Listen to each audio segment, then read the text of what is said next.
Chapter 387. Li Hongming waved his hand, indicating for the people holding Su Mingzhang to release him. Cousin, what else do you want to say? Su Mingzhang crouched on the ground with his head in his hands, whimpering. He originally wanted to clean up that prostitute. The whole process couldn't have been warm and affectionate. It was simply like a small battlefield. That woman was wearing clean clothes, but his clothes were almost half wet and his hair was messy. Now he was in an unusual sorry state and crying so miserably he looked even more pitiful. However, Li Hongming looked on coldly. The Su family wanted to go forward, but Su Mingzhang roared at them. Scram! If she wasn't dead, you would have told me she was dead. If it wasn't for you. Su Mingzhang was full of hatred, but he knew that these family members closest to him were doing this for him. Rather than saying that he hated them, it was better to say that he hated himself. Cousin, if you're done venting, then quickly go and clean up. There are still important matters to deal with. Or does cousin really want to die? Did Su Mingzhang want to die? Of course not. Although his life could be said to be smooth sailing, it wasn't that he hadn't experienced any twists and turns. Just because of a face, his deepest feelings were evoked, as if he had returned to the beautiful past. However, in reality it wasn't beautiful. However, if I knew she wasn't dead, I would have gone to find her. Even if I couldn't keep her by my side, I could have found a good home for her. No matter what, it wouldn't be like today's situation. In the end, his conscience hadn't been completely extinguished. Li Hongming smiled indifferently. That's just one side of the story. Who knows if it's true or not? The current situation is known to all. It's normal to set traps for each other. If there are too many coincidences, then it won't be a coincidence anymore. Su Mingzhang struggled. Your Highness is right. It's good that cousin is awake. Now we have to properly dispose of the body. We can't leave any traces. Also, those people in that building, are you 100% sure that they know that this matter has been controlled? After all, he was stained with human life and he wasn't just any servant. He was born with a good background and his father was an official. If news of this were to leak out, the consequences would be quite serious. Even if he didn't pay with his life, he would at least be exiled for 3,000 miles. At this moment, Su Mingzhang's reason came back. He also knew that he had done a rather stupid thing. Fortunately, the servant following him was shrewd and capable. However, there were still some things that needed further confirmation. Then he would need to create another murder case. As for this murderer, he would need to check if the deceased had any grudges with anyone. If there was, that would be the best. If there wasn't, it would be slightly more troublesome. However, it was not impossible. Su Mingzhang went to freshen up and changed back to his human appearance. It was not easy for Li Hongming to find a way to verify the truth of the prostitute's words. After all, the woman was originally in the capital. It would take a lot of time to find out the truth. However, even if it was difficult, he had to do it. Otherwise, if there was really a problem, the trouble might not be aware of it. Su Mingzhang himself was responsible for disposing of the corpse. He also made the people who knew about it shut up. Who could keep a secret the best? Naturally, it was the dead. Compared with his own life and future, other insignificant people were nothing. Therefore, when Su Mingzhang was ruthless, he was also a cold-blooded master. And the Su family didn't think there was any problem. Therefore, Su Mingzhang used several people's lives to pay for his past mistakes. As for himself, he only lost a little money. The money seemed to be a lot, but it was not a matter of time. For a family like him, it was not difficult to make up for it. This matter was very secretive. Until the next day, there was no news of it. Until someone found the corpse outside the city, but looking at the scene in the end, it was likely that it would be left unsettled. As for the brothel, it wasn't very famous in the capital. It was just that there was one less girl inside. It wasn't a top courtesan, so who would care about it? As long as the brothel owner said that she had turned over a new leaf, it would be over. As for the brothel owner's accident, it would just make people sigh. No one would care about what happened in the dark. Even if they wanted to care, there would be specialized personnel. Li Hongming's current state of mind was a bit more peaceful. Therefore, he still acted as if nothing had happened and reported to Jin Wangfu every day. At the same time, the last banknote that Imperial concubine Su lacked was given to him. As for whether or not Imperial concubine Su was bullied in the process of getting the money, Li Hongming did not think about this problem. After all, he didn't know about the disputes of the past. In his mind, his mother was the high and mighty imperial concubine Su. After another 3 to 4 days, Li Hongming came again. But this time he met He Xiaoba Wang. He Xiaoba Wang recovered quickly. With the addition of the medicine he was almost fully recovered. Now he couldn't sit still. Because he received the imperial edict, he didn't need to stop Li Hongyuan's carriage again and again. He directly came to visit. Who was Li Hongming? Sorry, he didn't know him at all. Who told Li Hongming not to wear the imperial robes of a prince and to use a carriage that was so low-key. Moreover, he stood honestly outside the gate. People who didn't know him wouldn't be able to guess his identity. He should have seen Prince Rui in the competition in the imperial palace? Then He Xiaoba Wang only had eyes for Jin Wangfu. Even if Emperor Lu Qing changed his clothes, he still wouldn't know that he was the emperor. As for Prince Rui, he came to visit almost every day. As someone who had no interest in gossip, he expressed that he didn't know a single word. Therefore Prince Rui, who was completely ignored, was really sorry. He Xiaoba Wang waited outside the gate. His entire person was very excited. When the imperial bodyguard passed the message inside, Mu Gonggong came out to greet him. Then he saw Li Hongming, who became gloomy because he was ignored and seemed to realize that there was such a person outside. He hurriedly trotted over to pay his respects. I didn't know that Wang Ye had graced me with your presence. Wang Ye, please forgive me. Li Hongming forced a smile. It's not too late to know now. Ben Wang also just arrived. He didn't believe that this damn cheap slave really didn't know that he was here. For the sake of face, he also glossed over it. What is your master doing right now? Ben Wang wants to have a drink with him today. Mu Gonggong revealed an awkward smile. Wang Ye, about that you know our Wang Ye. How about this servant go and inform you first? Although he knew that Muan didn't come out for him when he heard him speak just now, Li Hongming was still furious. Even if it was because of noble consort Su's reminder, he tried his best to suppress himself. Now a cheap slave dared to treat him like this. How could he swallow this? You didn't come to welcome Ben Wang? Then you have something to do? What was He Xiaoba Wang's sea of consciousness? He dared to ignore him. If it wasn't for his old man, he would definitely teach him a lesson. That's not it. Young master, he came to visit. Master asked me to lead him in. Mu Gonggong didn't hide anything and was very sincere. Li Hongming had always been trampled on in front of Li Hongyuan and couldn't raise his head. However, it didn't mean that he had to endure it in front of a cheap slave. If that was the case, he wouldn't be able to survive. He didn't need to think about any great undertaking and could just go home. I didn't know that Ben Wang had such a low status now. He didn't think that Prince Rui would do anything to him. As the saying goes, one should consider the master's face before beating a dog. Right now Prince Rui was begging his master. If he dared to do anything to him, wouldn't that give his master a reason to continue to flare up? Moreover, even if he really did make a move, he would at most kick him a few times to vent his anger. At that time he would have to find an excuse to gloss over it in front of his master. He was just a lowly person. It was worth it for a dignified prince to painstakingly find an excuse for him. What's more, Mu Gonggong knew that although these princes were jumping around fiercely now, they were not his master's opponents at all. In Mu Gonggong's eyes, they were not his master's opponents. After all, they didn't know anything about his master, but his master knew everything about them. He could play them around openly and secretly, making them more chaotic and attacking each other. That was too much fun. Although he was a lowly person, when his master ascended the throne in the future, as long as he didn't make any mistakes, he could be a general steward. As the loser of the competition for the throne, it was good enough that he was still alive. He had to be respectful in front of Mu Gonggong. What are you talking about, Your Highness? If you have no status, then there are few people with status in the whole world. It's just that we didn't know you were here just now. Moreover, you know our prince's temper very well. He said before, so the servants didn't dare to. Li Hongming tried hard to suppress his anger. His patience was almost broken. This was the last time. Even if he knew that if he completely opposed Li Hongyuan, the trouble would multiply and he would be pressured by his father and mother, he could only endure it. Could he endure it forever? Would he settle the score in the future? Even if he knew that he had a great chance, he was not 100% sure.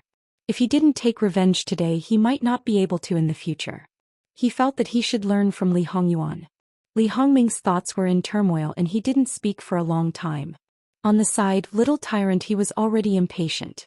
Originally, he still had some misgivings about Li Hongming's identity, But he was originally the tyrant type and his patience was extremely poor.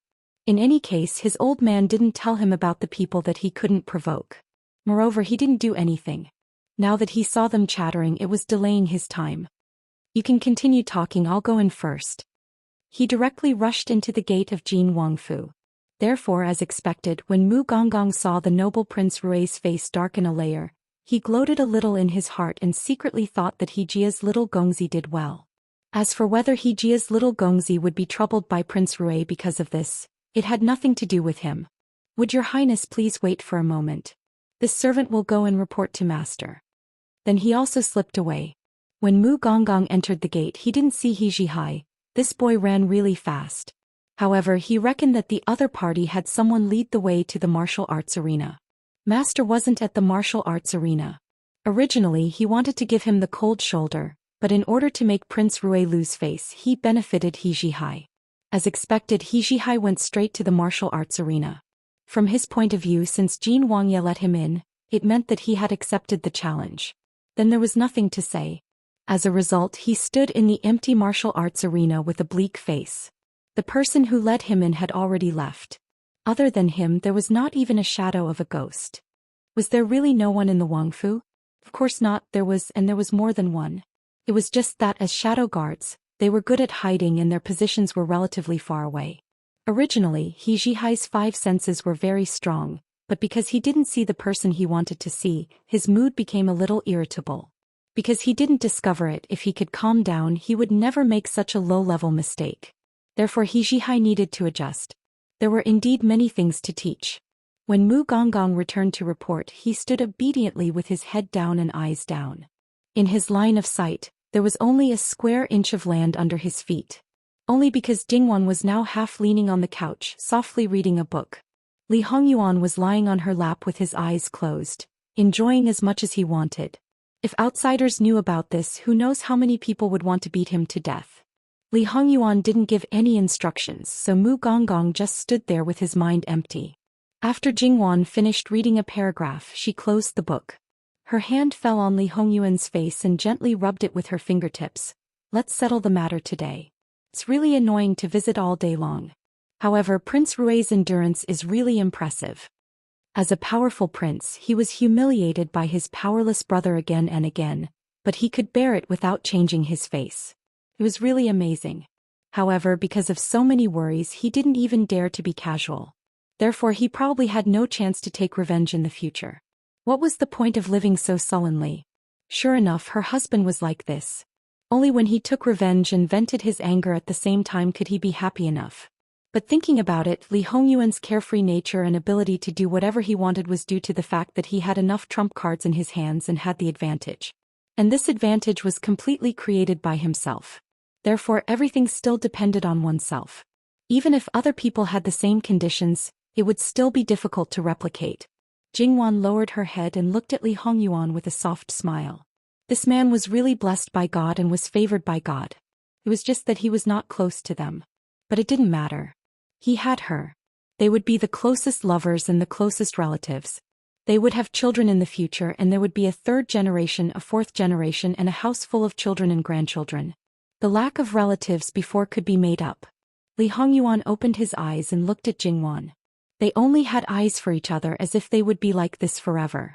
Although they had long been used to the way they got along with each other, the servants around them still blushed occasionally and felt that they were blind.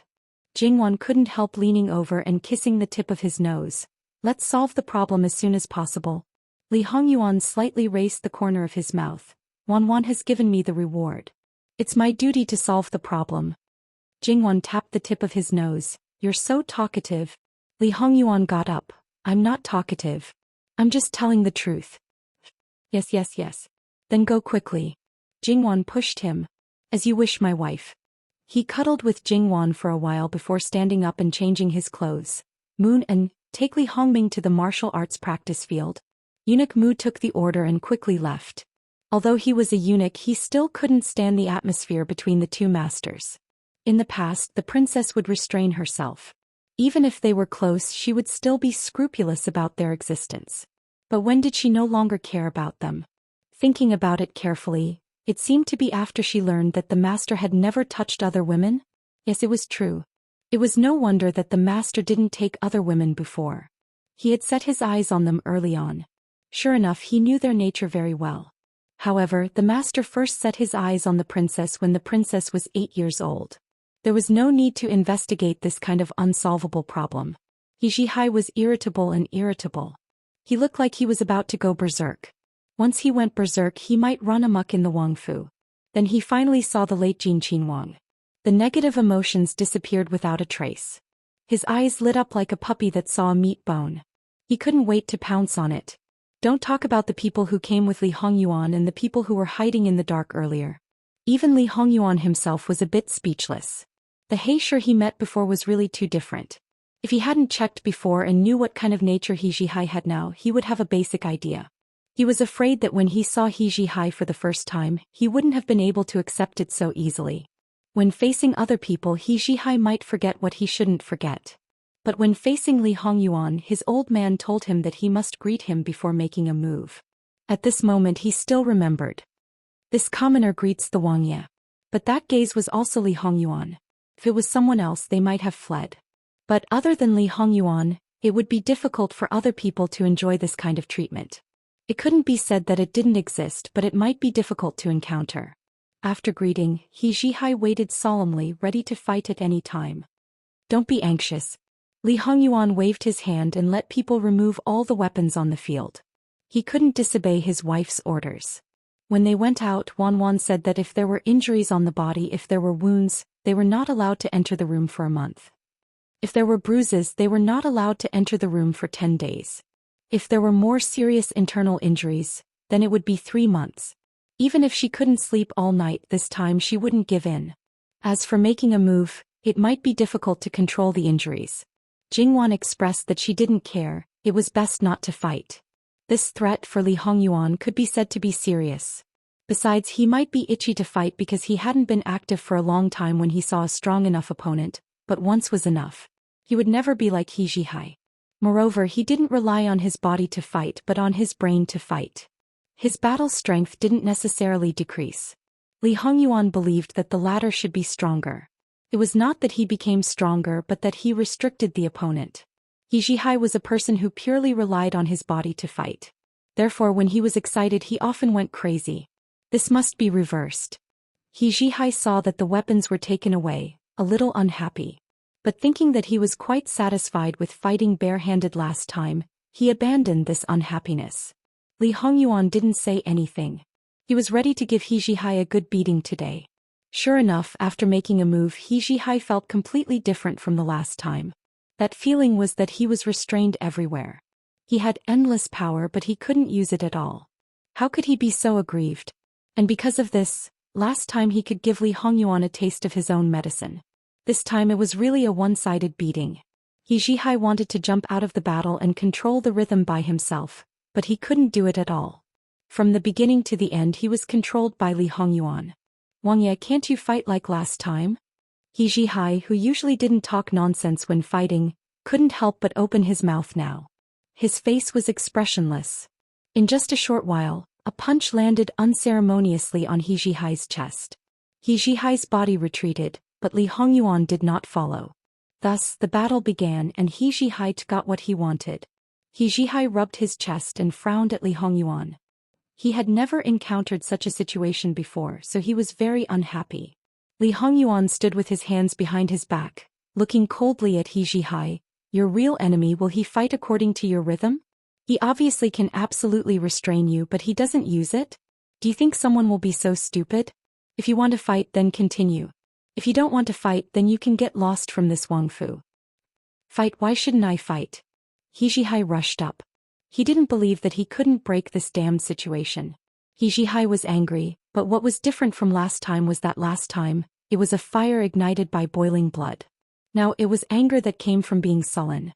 Although it could be considered an outburst, unfortunately it was still not enough. And the more impatient he was, the more flaws there were, and the more times He Jihai was beaten. After Li Hongming came in, he quietly watched. He didn't understand, but he could see the current situation. He said in surprise, "Sixth brother has improved so much in such a short time?" His mouth said this, but his heart was completely different. And he was not far away. Hearing this, he turned his head and seemed to have just noticed that there was one more person. Greetings, Wangya. It's not that Master has become stronger, but that he found a way to restrain young Master He. Li Hongming showed a look of understanding. So that's how it is. But the last time we fought, sixth brother was able to find a way. It shows that sixth brother is really strong. Although these words had a deeper meaning, and Yi still nodded as a matter of course. Master's strength was beyond doubt. This fight wasn't short, but because He Jihai was too strong, he didn't stop until He Jihai was completely beaten down and couldn't move for a while. Although Li Hongyuan wasn't injured, his physical strength wasn't small. For the first time he felt that beating people was very tiring. Li Hongming clapped 3 times on the side and smiled. Sixth brother is really strong. Li Hongyuan glanced at him and slightly shook his wrist, but didn't say a word. Li Hongming stepped forward. Sixth brother, are you still angry with this older brother? Did you bring the money? Li Hongyuan didn't want to talk nonsense with him. Li Hongming's face stiffened. In front of this bastard, even the best cultivation was useless. Even a saint would get angry. However, since he took the initiative to speak, then he gave the money and this matter was over. This was probably his only good point. Therefore Li Hongming exhaled and endured. Li Hongming let the servant bring the box. During this time he secretly glanced at He Jihai, who was still lying on the ground. Li Hongyuan didn't take it. Eunuch Mu consciously stepped forward and took it. See the guest out. Li Hongyuan turned and returned to the main courtyard. That attitude really made people want to beat him. However, it was obvious that all the brothers together might not be able to beat him. The matter had been resolved. Li Hongming was also eager to leave this damn place as soon as possible. He flicked his sleeves and left. An Yi walked to He Jihai's side and squatted down. He Gongzi, can you get up? He Jihai didn't want to move. However, it wasn't because he couldn't get up, but because today's blow was too big and he was too sullen. An Yi called for another person. The two of them worked together and lifted He Jihai up. They directly sent him out of the fu, following behind Li Hongming. Although Li Hongming achieved his goal, when he thought about how he spent so much effort and lost face, Li Hongyuan finally sent him off with 2 sentences. The more he thought about it, the more indignant he became. However, no matter how indignant he was, he still couldn't do anything to him. He unconsciously walked faster and faster. When he got on the carriage, he discovered that He Jihai had also been thrown out. Thinking about it, what kind of person was Li Hongyuan? Since he was fine, there was no doubt that he would throw him away after using him. After recovering, He Jihai was able to stand steadily. However, his face was injured today. His appearance was truly spectacular. Li Hongming narrowed his eyes and pondered. He Gongzi. He Jihai's eyes were lifeless as he walked past the carriage. It was as if he didn't see or hear anything. This time he was ignored twice by a nobody, and it was when he took the initiative to open his mouth. All kinds of negative emotions surged up and he even had the heart to kill someone. In fact, He Jihai was very innocent. He didn't hear anything at all. It could be said that he didn't have any awareness of his surroundings. In his mind there was only Jin Qinwang. It could be said that this word occupied a small half of his consciousness and the remaining half was Li Hongyuan's figure. Of course, he was recalling Li Hongyuan's movements over and over again, how he was restrained and how he could break free. However, after 3 or 10 times the result was the same. It was as if he was at a loss. This had thoroughly angered Li Hongming. In the future, if he was schemed against by Li Hongming, it could be said that he still couldn't make head or tail of it. He unconsciously returned home. When the servants saw him in this state, it wasn't that they weren't surprised. However, the little Gongzi seemed to have gone to find Jin Qinwang. Was he beaten to this state? Last time he was so miserable. Although there was no blood this time, it seemed to be even more miserable. However, why was there something wrong with his expression? Last time he was howling like a pig being slaughtered and his spirit was still very excited. Today what was going on? Stepping forward to greet him, He Jihai didn't respond. However, after his Gongzi met Jin Qinwang, it wasn't the first time that his mood changed. Therefore he wasn't as flustered as the first time. He Xinwei was idle these few days. After all, he was the general guarding the border. Returning to the capital naturally had nothing to do with him. Knowing that his son had returned, it was just that there was something wrong again. He Jihai naturally had to go take a look. He Jihai didn't go anywhere else. He just stayed in the martial arts arena. He was demonstrating something, but his fists weren't complete. At most, he would stop after 3 to 5 movements.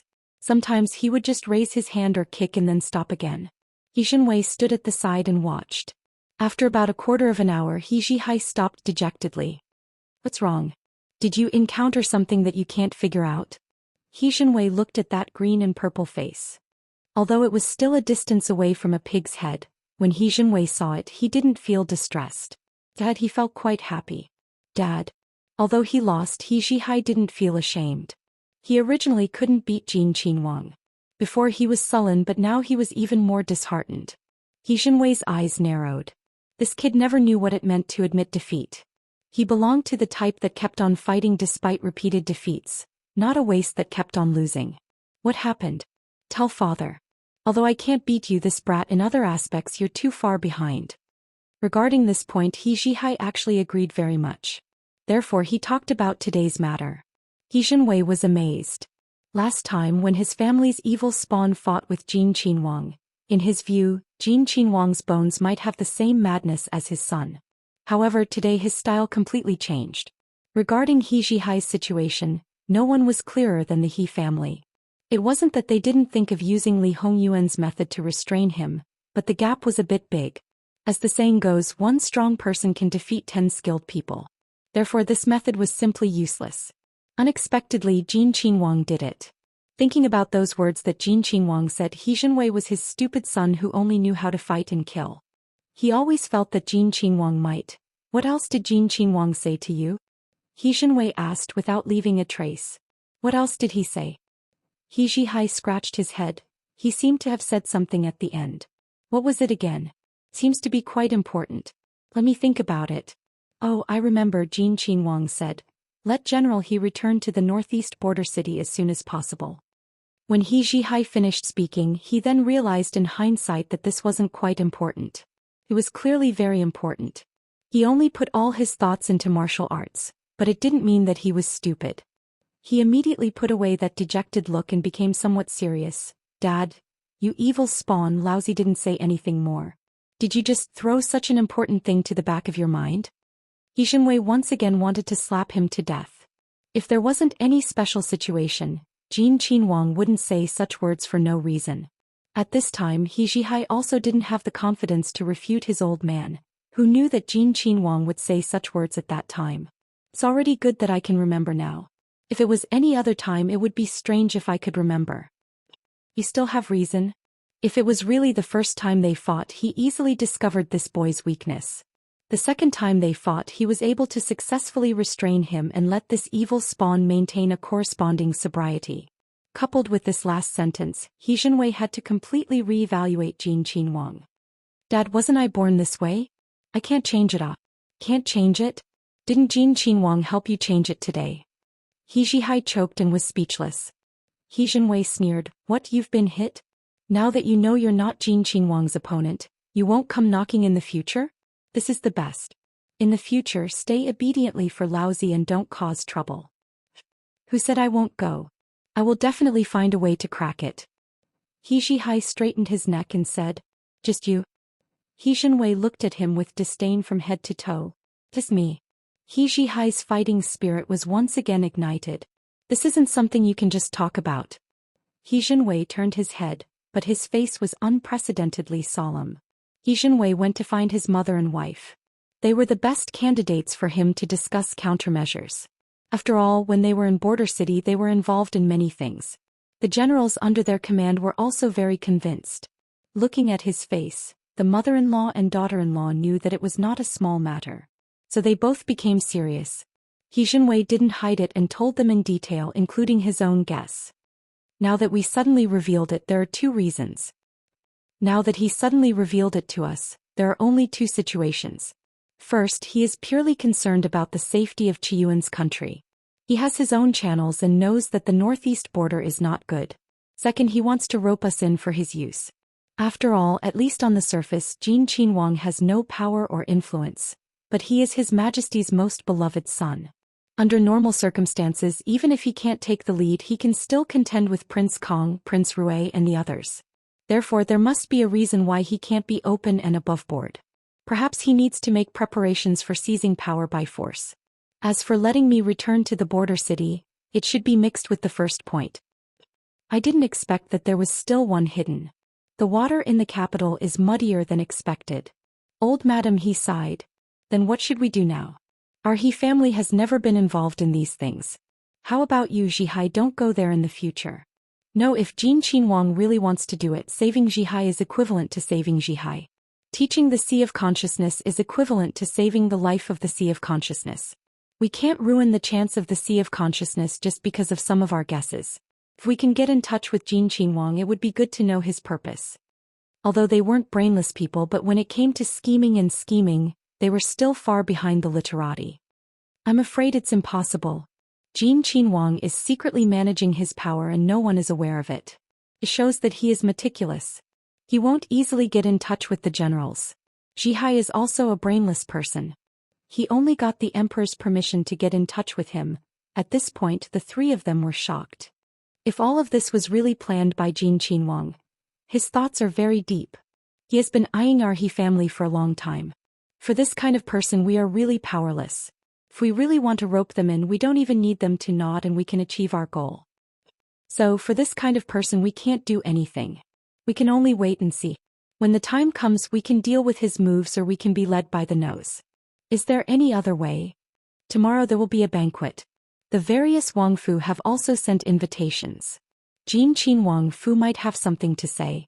Because they were completely passive, they couldn't do anything and didn't come up with any results. The next day, the He family banquet. The various Wang Fu didn't come but sent gifts. Because of all kinds of guesses, they were especially concerned about the things sent by Jin Qinhuang Fu. It looked ordinary and was similar to the other Wang Fu. But after careful consideration, they found a clue. There was only one meaning: return quickly. Of course, this was based on the words He Jihai brought back yesterday. Otherwise, they wouldn't have thought of this. It seems that something is really going to happen. Tomorrow, I will ask for an imperial edict to return to the northeast border city. I won't bring that evil creature with me. I will bring Old Fourth with me. He Zhenwei decided. I will go with you. Furen, he didn't even think and immediately said, since I brought you all back this time, I naturally don't want to let you go back. Especially now, knowing that something big might happen in the border city, how can I let you go back? So, Furen, you have to listen to me this time. He Zhenwei was rarely unyielding in front of his wife. You are worried about us, we are also worried about you. He Zhenwei smiled. Since 50 years ago, the northeast border city is the destiny of the He family's men. But this time, since we got the news in advance, we won't be caught off guard. Jin Qinhuang may have more important news. But now it's not convenient. When we leave Jing City, he may contact me. So no matter how big the matter is, the northeast border city will be safe. So listen to me. Fern, he closed her eyes and didn't say anything. A line of tears rolled down from the corner of her eyes. She hurriedly wiped it away. When she opened her eyes again, she was full of determination. Fujuan, don't worry. I will protect our home well and wait for the day when we meet again. If it's not possible, I will arrange everything and go to find you. He Zhenwei forced a smile and held her hand. Old Furen, he was silent again. Then she closed her eyes and took off the prayer beads on her wrist. She quickly moved them one by one. The next day, He Zhenwei indeed presented a memorial. His words were sincere. It was all for the sake of Qi Yuan. He requested to return to the border city. https://11/11807/66544154. Himmel. Chapter 388. With the permission, He Furen quickly prepared the luggage for He Zhenwei. People like them naturally wouldn't have a lot of things. When other people went out, they might need a day or half a day or even longer to prepare. But He Zhenwei used less than a quarter of an hour to prepare. He Furen also followed her habit. But when she finished packing, she looked at the small bundle in her hand and couldn't help but stare blankly. When they first got married, they were at the northeast border town and resisted the enemy together. They had never been separated, but now they were going to be separated. Speaking of this, He Furen was only from a small family. Most of the He family's daughters-in-law were like this. Only the current Old Furen was from a famous family. However, in the capital, it was basically impossible to find her maternal family. Even if there was, it was not obvious. Moreover, they were all out of the 5 generations. They didn't even know that there was such an old lady in the family. Old Furin, he never contacted them. The reason might not be pursued. If they insisted on pursuing it, it would probably be another grudge. He Zhenwei stepped forward and held He Furin's hand. Don't be anxious. The emperor gave us 10 days' time. We should leave after a few days. If we appear to be too anxious, it will make people suspicious. He pulled her to the side and sat down together. This time we didn't get any news. The court also didn't get any news. Don't know how Jin Qinhuang found out. No matter how Jin Qinhuang found out, as long as this time's matter is true, then it can be considered that our He family owes him. He Zhenwei nodded. Regarding this statement, he didn't deny it. Perhaps because they were about to leave, the husband and wife didn't busy themselves with other things. They just sat together and quietly talked. About half a day later, a reward came from the palace. Although this was not the first time the He family had received a reward after returning to the capital, the reward this time was different. Lu Qingdi had people send 10 clairvoyants. In addition, it was stated in the imperial edict that there was also a batch of improved crossbows that would be sent to the border city in the northeast. After Lu Qingdi's eunuch handed the imperial edict to He Zhenwei, he smiled and said, "General, he is really lucky. You should know that there are only a few clairvoyants and repeating crossbows even in the capital. The prefectural mansions and the border troops haven't been equipped with them yet." Although He Zhenwei hadn't seen the continuous crossbow, the clairvoyance was right in front of him. After learning of its use, He Zhenwei was overjoyed. This thing could definitely be considered a powerful weapon on the battlefield. One had to know that sometimes, as long as one had a bit of foresight, one could win on the battlefield. After politely sending the attendant away, he played with the clairvoyance in his hands.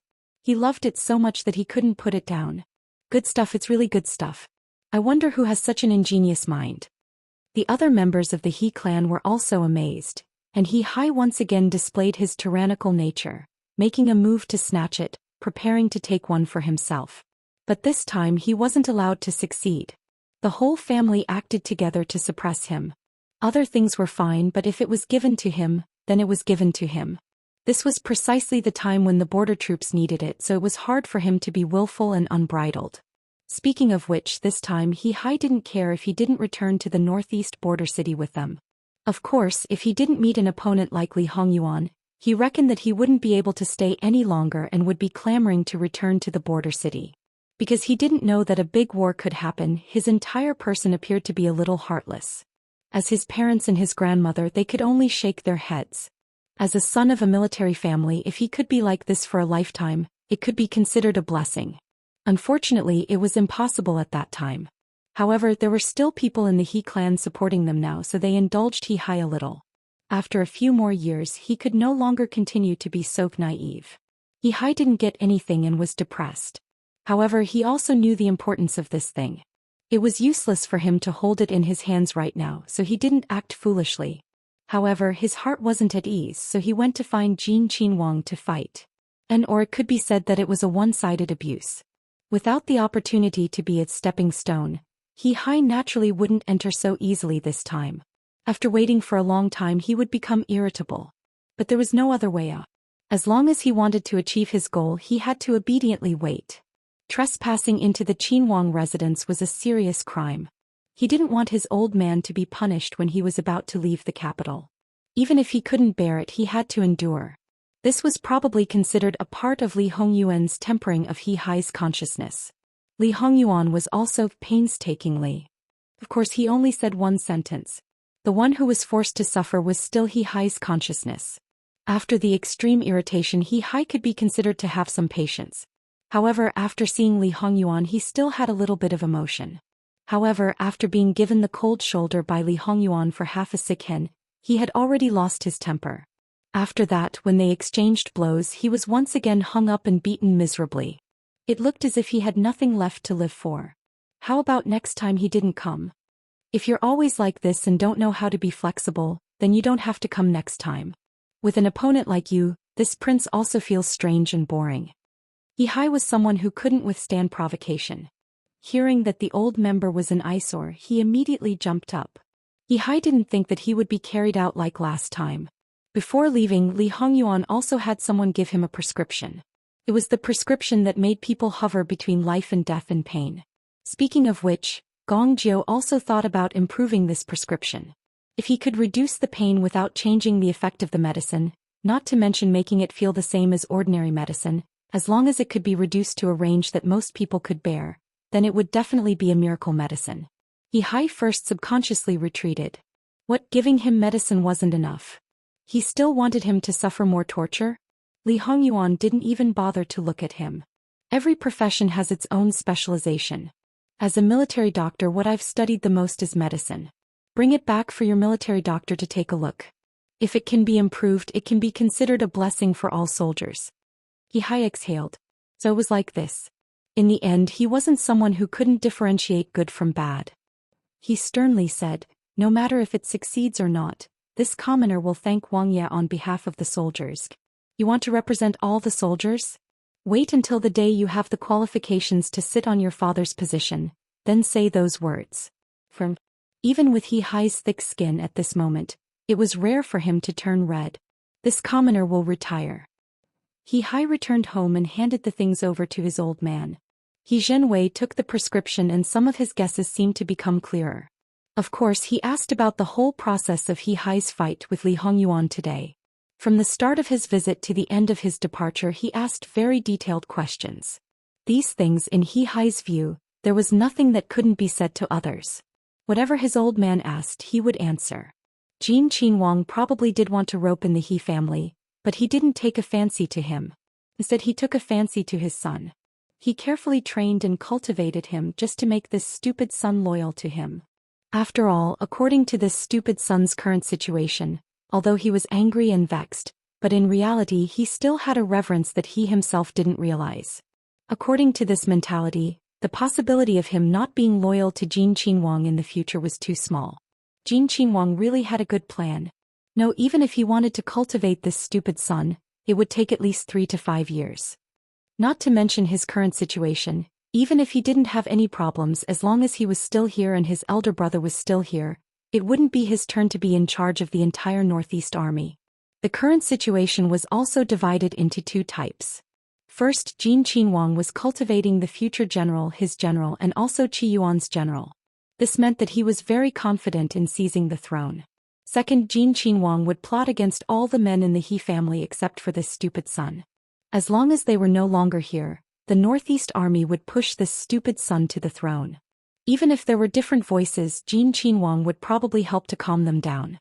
He Zhenwei's expression was slightly heavy. If it was the second case, then there was no doubt that this return to the northeast border city was a trap set by Jin Qinhuang. However, his heart was still inclined to the first assumption. This stupid son of his was usually disobedient, but he was very affectionate and righteous. His feelings for his family were also very deep. If Jin Qinhuang really plotted against them after this boy knew the truth, he would definitely bite back. If Jin Qinhuang really had such an idea, it was impossible for him to reveal clues now and let them be on guard. So, it really should be the first case. Thinking of this, He Zhenwei's expression eased a little. Dad, your attention to Jin Qinhuang seems a bit unusual. What's the matter? What can it be? Isn't it because I'm worried that you, this evil creature, caused trouble and you don't know it? Lousy worries about you all day for whom? He Zhenwei still decided not to remind this stupid son. He was originally someone who couldn't hide things. If Jin Qinhuang found out, he didn't know what would happen. However, he still had to tell his mother and wife to pay attention. After all, guesses were just guesses. It was useless to think too much. Perhaps when he returned to the northeast border city this time, he would be able to make things clear. How did I cause trouble? During this time, I obviously couldn't be more obedient. When he caused trouble, forget it. It wasn't that he didn't admit it. When he didn't cause trouble, he was also determined not to wear this big hat. Humph, I just don't know how long you, this evil creature, can be obedient. He Zhenhai was impatient to listen to his old man's lecture and quickly left. Jin Qinhuang said that he wouldn't be flexible, so he would be flexible to let him see. Next time he must beat him back. Even if he couldn't completely reverse the situation, he could still beat him up. Leaving He Zhenwei behind, he could only sigh deeply. His eldest son was already very outstanding. Martial arts and the ability to lead troops were not a problem. But how could he combine it with this stupid son? Then he would be able to wake up laughing in his sleep. He could even clap his hands and resign now to live out the rest of his life. The situation was urgent, but they couldn't show it. This time could only be made up on the road. Thus, they had to prepare a good horse for each person. However, this time half of the people brought back had different degrees of injuries on their bodies. Although it was not obvious on the surface, in fact they were not suitable to go to the battlefield. They were brought back to be He family's guards. Before they came back they had already made it clear that they were willing. Therefore, the number of people returning was less than half, so there was no need to worry about the horse problem. After another 2 days, several large countries in the surrounding area, as well as dozens of small countries, unexpectedly handed in their letters of credence on the same day, expressing that they wanted to attend Luqingdi's birthday celebration. It wasn't the day of the imperial court, but Luqingdi also issued a decree to summon the civil and military officials. When they learned of this matter, the civil and military officials of the imperial court all had very heavy expressions, including the Grand Secretary of the Cabinet and others who had always been able to keep their cool. At this time they didn't relax at all. Luqingdi's expression was as black as the bottom of a pot. These letters of credence arrived at the same time without any prior news. If one said that there was no trick in this, who would believe it? He was afraid that these large and small countries would all suddenly unite and attempt to divide up the Qi Yuan. Of course, this possibility was very small. However, from this letter of credence, it could be seen that these people would at least unite to give the Qi Yuan a show of strength. Moreover, at this time the people from each country were already on the way. It was too late to refuse. Luqingdi slammed the imperial table. Hateful, too hateful. He was still angry and directly smashed all the letters of credence. What are you all doing? This is such a big matter and you didn't even notice it at all? The courtiers didn't speak. No matter what the reason was, they indeed had an unshirkable responsibility for this matter. Investigate immediately. I'll give you 3 days. I want to know which part of the plan went wrong. If you can't find out, you will be severely punished. What else could the courtiers do? Naturally, they could only respectfully agree. However, they all knew that this was probably not an internal problem of the Qi Yuan. If there was a problem with the treatment of other countries, then the Qi Yuan would already be riddled with holes. It wouldn't be as peaceful as it was now. The war would have already reached an unknown position. After a fierce outburst, Luqingdi finally regained some of his rationality. Since we're going to treat guests from other countries this year, the Ministry of Rights will have to work harder. There can't be any mistakes. Beloved official Luo, you used to be the Minister of Rights, so you know the ins and outs of the Ministry of Rights. You've also managed the Ministry of Rights well. This time you'll have to work harder and serve as the Minister of Rights for a while longer. The Honglu Temple will also be fully prepared to assist the Ministry of Rights. In addition, there can't be any negligence in the city's security. Also, eldest brother, third brother, fourth brother, seventh brother, ninth brother and 10th brother, you all have to be prepared as well. When the time comes, you may have to accompany the Ministry of Rights and the Honglu Temple to receive the guests. Is that clear? Yes, Your Majesty. We understand. All right, the court is dismissed. Quickly make the arrangements. After that, Luqingdi stood up and walked down the stairs. And he disappeared. The letters of credence that had fallen to the ground were all picked up and handed over to the Honglu Temple. After all, although these letters of credence were written in Qi Yuan and other languages, there might be traps in other languages. Naturally, they had to study them carefully. However, the minister of the Honglu Temple was Luo Peishan's father-in-law. He was related to the minister of the Ministry of Personnel Luo Peishan by marriage.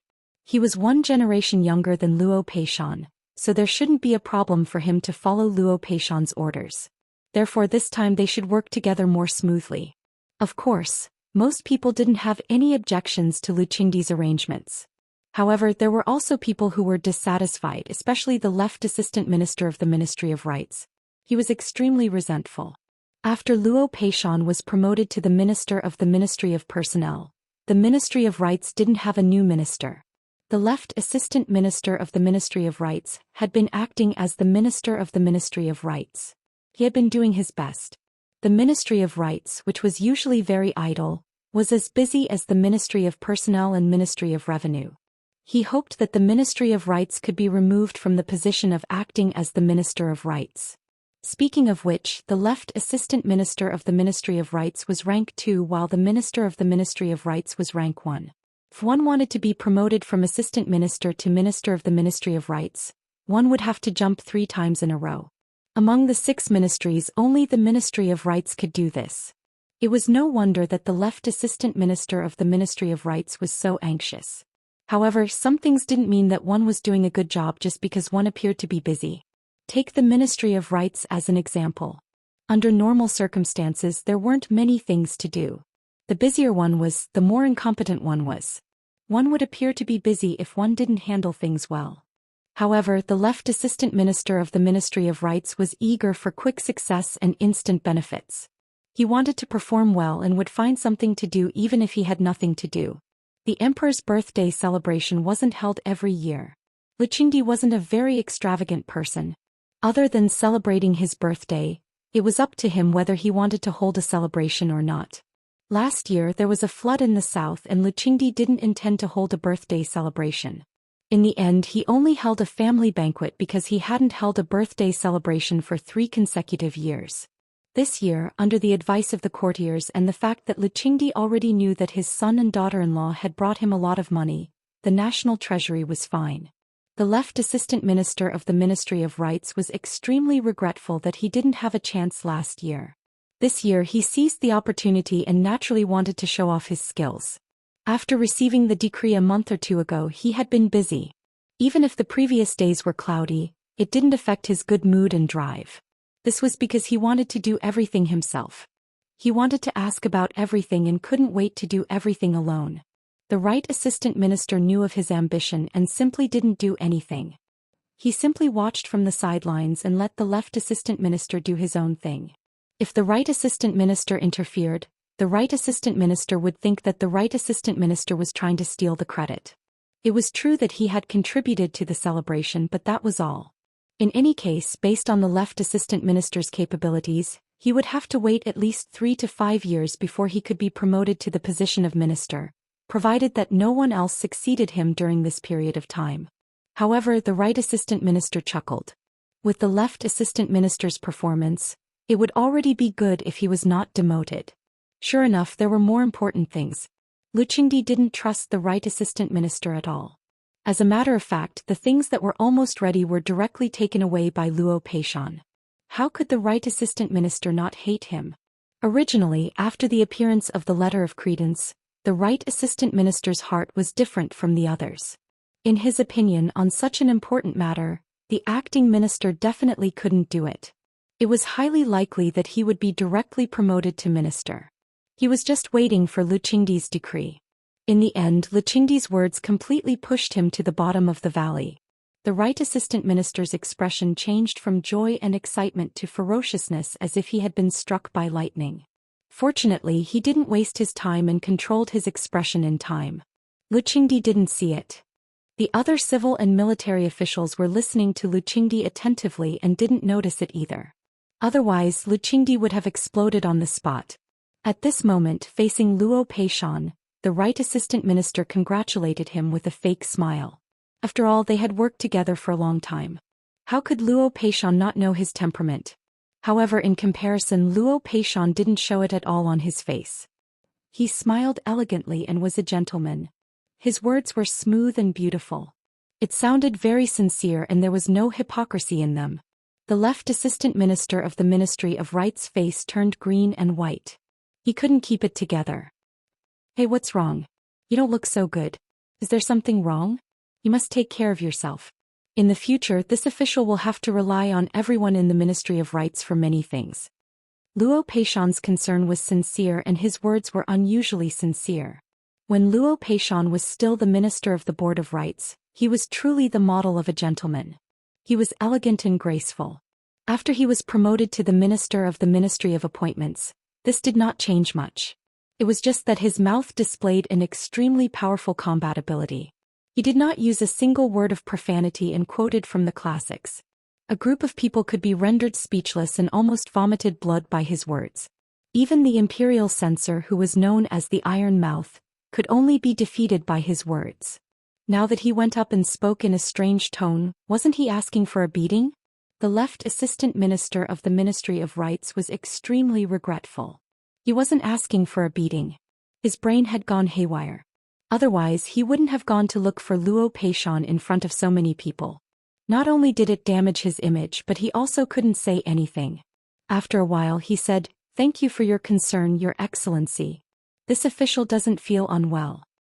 "It's good. I was thinking that if you don't feel well, you can assign the following tasks to someone else. After all, you serve Qi Yuan and are loyal to the emperor. If your illness worsens due to overexertion, I'm afraid the emperor will be worried.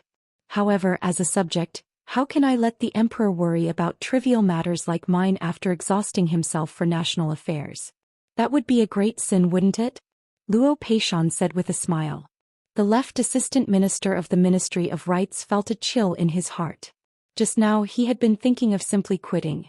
If he really did that, there was a high chance that Luo Peishan would directly fire him. At that time all hope would be lost. "Your Excellency is right. If there's anything, please tell me. This official will do my best and won't dare to neglect it." Luo Peishan was satisfied and naturally prepared to get down to business. At the same time, Lu Qingdi summoned the 4 cabinet elders. Obviously there were some things that needed to be discussed. As the Grand Secretary of the Cabinet, Wan Ruizhong didn't say anything else and only talked about He Zhenwei. "Your Majesty, now the various countries have jointly submitted a petition without our knowledge. No one knows if there are other changes. Since General He has already submitted a petition to return to the border, it would be better to let him depart as soon as possible. With him overseeing the northeast border city, it would be more reassuring." Lu Qingdi nodded repeatedly. Beloved official Wan is right. Although it's snowing heavily in the northeast, no one can guarantee that nothing will happen. That's right. Outside the northeast border, although it's not a powerful country, it's an alliance of several large tribes and hundreds of small tribes. They have adapted to life in a world of ice and snow. It's not like they haven't disturbed our Qi Yuan's border in the winter. In addition, if they know that General He is not there, it's more likely that they will make a move. Therefore we have to guard against them. Lu Qingdi agreed and became more and more restless. He hurriedly called the chamberlain to leave the palace and let He Zhenwei depart immediately without delay. Because He Zhenwei was about to leave, he wasn't informed of today's court. When He Zhenwei received the news, his heart trembled. Could it be that this was the reason why Jin Qinhuang wanted him to return to the border? Did he really know about this matter that only the court knew about? Now wasn't the time to think about this matter. Anyway, he had already prepared everything. So he immediately gathered his men. When the chamberlain left Hejia, He Zhenwei had already kowtowed to old Furen He and said a few words to He Furen. Then he hurriedly left He Fu's main gate. The situation was urgent. Naturally, they didn't care about the rule of not riding horses in the city. But in order to avoid accidents, they still needed someone to lead the way. Even the common people should know that this was an unusual situation. Recently, the capital was quiet. Therefore, there were no road robbers and no accidents. When the chamberlain reported back to Lu Qingdi, He Zhenwei had already led his men and was far away from the city gate. "General, he is a general guarding the border. This matter you must be more sensitive than us. It seems that the situation is more serious than expected." Lu Qingdi was gratified to have a general like He Zhenwei. His face became more serious. He was worried that Wan Ruizhong was right. Speaking of this matter, how could Li Hongyuan not know about it? Of course he knew about it. But it wasn't from the memory of the previous life. In the previous life, every country also came to congratulate Lu Qingdi on his birthday. But the letters of credence didn't arrive at the same time. It was like a normal situation. Although there were some envoys who came on the way to deliver the letters of credence, it was a normal thing. But this situation was actually Li Hongyuan's doing. He asked people to slow down the speed of the letters of credence. There was only one purpose. It was to create pressure for Lu Qingdi and the court. Even if the letters of credence were found to be stuck on the way, it could be considered an accident if 1 or 2 letters of credence had problems. But if all the letters of credence had the same problem, no one would believe that it was an accident. In fact, it was impossible for all these big and small countries to unite. It could be said that it spanned across the north of Qi Yuan from east to west and the west of Qi Yuan from north to south. Its total area was 5 to 6 times bigger than Qi Yuan. No one had the ability to unite all these countries, even if it was just for one thing. However, even if they knew that it was impossible, they would still be suspicious. After all, it was related to the safety of the entire Qiyuan. They didn't dare to let their guard down. The essence of creating this pressure was to make the court increase the military supplies for the northeast border. Li Hongyuan didn't expect that the increase would be able to change the fate of the northeast border city. Of course, it would be best if it could. After all, it was just to cover up the things that he secretly sent over. After all, if there were no things from the court and only the things that he secretly sent over, the He family and the entire Northeast army would be in trouble after the court found out about it. Thus he could only use a roundabout way to confuse the public. He revealed some things to He Jinwei early on so that he wouldn't think too much and have too many misgivings when receiving things of unknown origin. Li Hongyuan stood in the study and looked at the map hanging on the wall. His gaze scanned the area around the northeastern border city. Right now, all the arrangements were almost in place.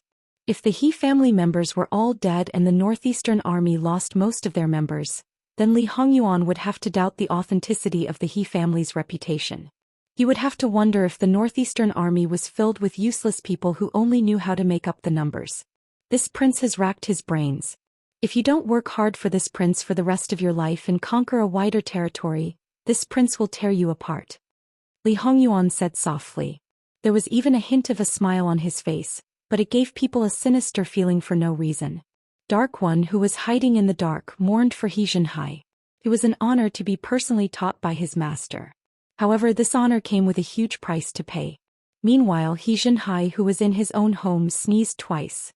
He Jinhai, who was always as strong as an ox, could attract a lot of attention with just a sneeze. Soon after, Li Hongyuan sat down and closed his eyes. Some things still needed to be carefully considered. It wasn't that he hadn't considered the possibility of spies in the Northeast Army. It was just that the people he arranged in the Northeast Army hadn't found anything suspicious. Although those people had been in the Northeast Army for more than 3 years, because the war in the Northeast was relatively small, it was difficult to earn military merits. Without enough status, it was difficult to come into contact with some people and some things.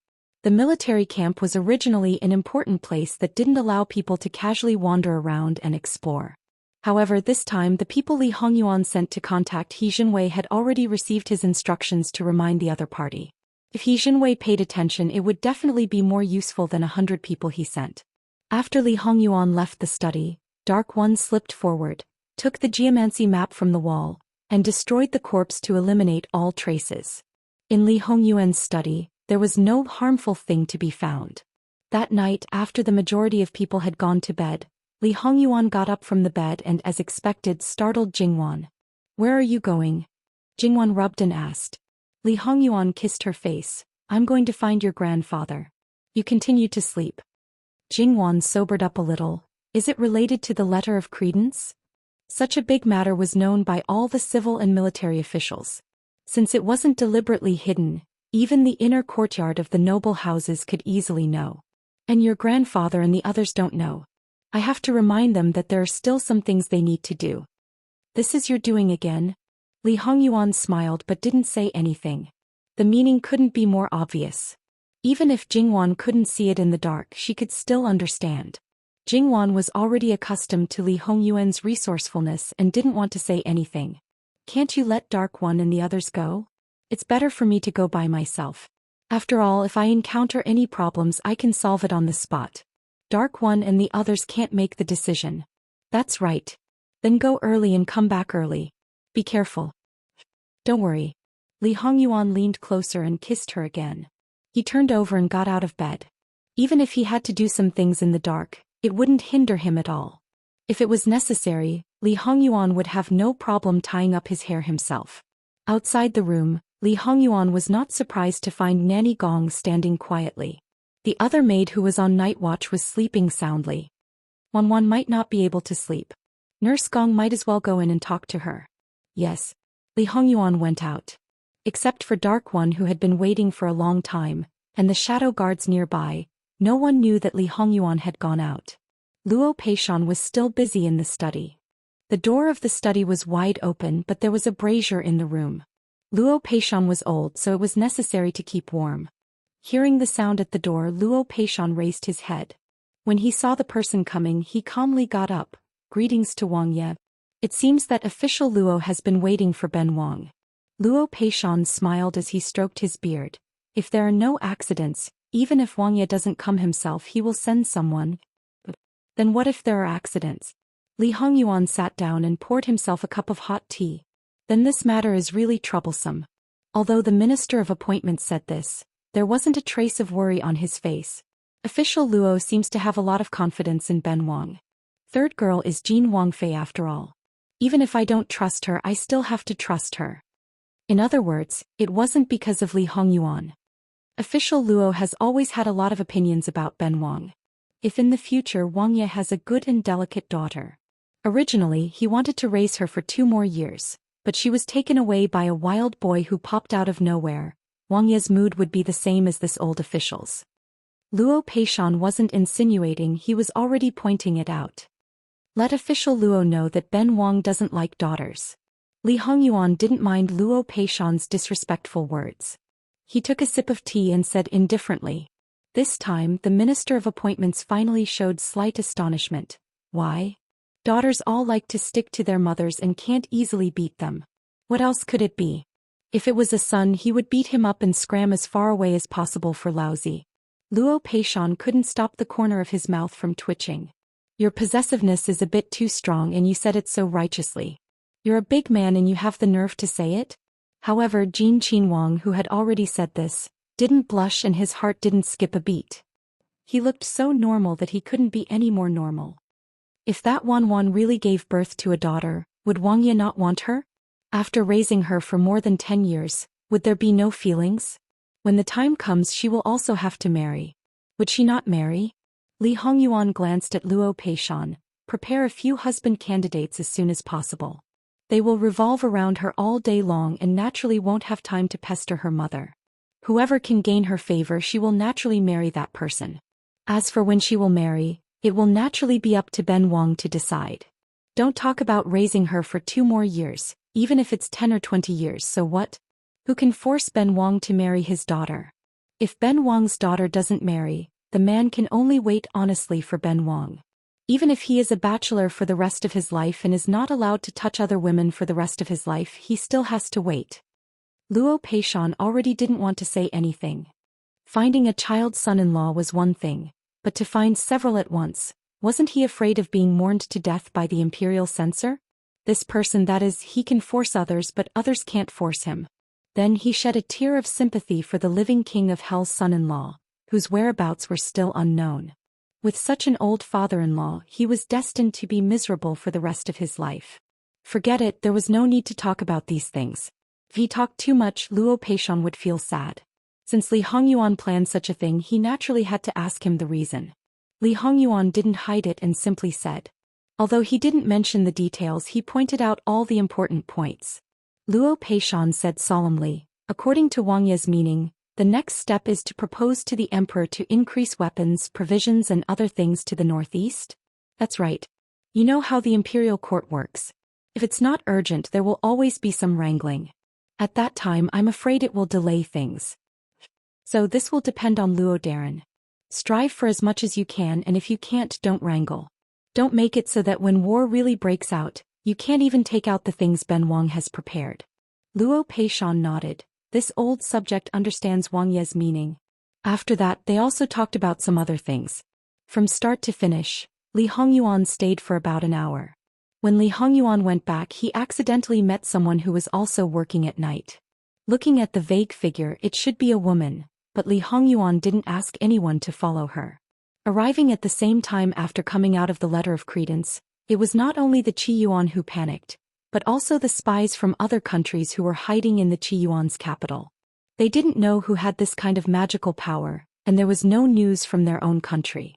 Could it be that the people of the enemy faction in the country had formed an alliance with other outsiders? Was it the mantis stalking the cicada, unaware of the oriole behind, or the tiger asking for its skin? Li Hongyuan didn't know how many snakes were frightened by this. Next, he might be able to find out about some of the spies that were originally hidden very deeply. Li Hongyuan turned around and ordered an E to have his subordinates keep a close eye on them. At this time, an E naturally didn't dare to make any mistakes. However, he didn't have to worry. Even if those spies were discovered, they wouldn't implicate Li Hongyuan in the end. At most they would let the other spies bite each other again. When he returned to the prince's residence, Jingwan was indeed awake. There was an unobstructed luminous pearl on the bedside. It seemed that she wasn't sleepy at all. Li Hongyuan's body was a little cold, so he didn't go to bed immediately. He was worried that Jingwan would be affected by the cold. Jingwan was also worried that he would be cold, so she didn't hesitate to get out of bed and throw herself at him. She said with a smile, "You're back." Li Hongyuan couldn't hide it this time, could he? He could only carry her and quickly return to bed. He was a little helpless. Jingwan didn't care. "Hurry and take off your clothes. Sleep. Jingwan didn't ask about other things. If she wanted to ask, she would ask tomorrow. Chapter 389. The next day after Jingwan woke up, she seemed to have completely forgotten about this matter. She had been back for so many days, but there were so many things that had delayed her preparation of the small banquet. Now the imperial court was in a mess, but it had nothing to do with her, so it was better to organize the small banquet. Thus, Jingwan led people and began to prepare the invitation in high spirits. The small banquet was small, so there were naturally not many people. There were only a few older sisters and younger sisters, which was not enough to count with one hand. At most there would be one more hand. In this way the invitation could be very casual, but it could also be very meticulous. Jingwan specially made it and spent a lot of effort. First of all, this post was not a square post but a beauty post. It was a very vivid picture of a beauty. At first glance it looked very similar to the person who was about to be sent to. However, if one looked closely, it was not the real person. It had no form, but it was full of spirit. It was not easy to achieve this step. At the very least, one had to understand their temperament very well and grasp their biggest characteristic. Obviously, Jingwan did very well on this point. At least after she drew it, the people around her recognized who it was at first glance. After the invitation was drawn, there were other things to decorate it, including the words inside. It looked very beautiful. At first glance, it did not look like words, but like an exquisite painting. Looking carefully, it was indeed word by word. It was clear and could not be mistaken. It was the opposite of the beauty on the face. Jingwan spent an entire day just to make a few invitations.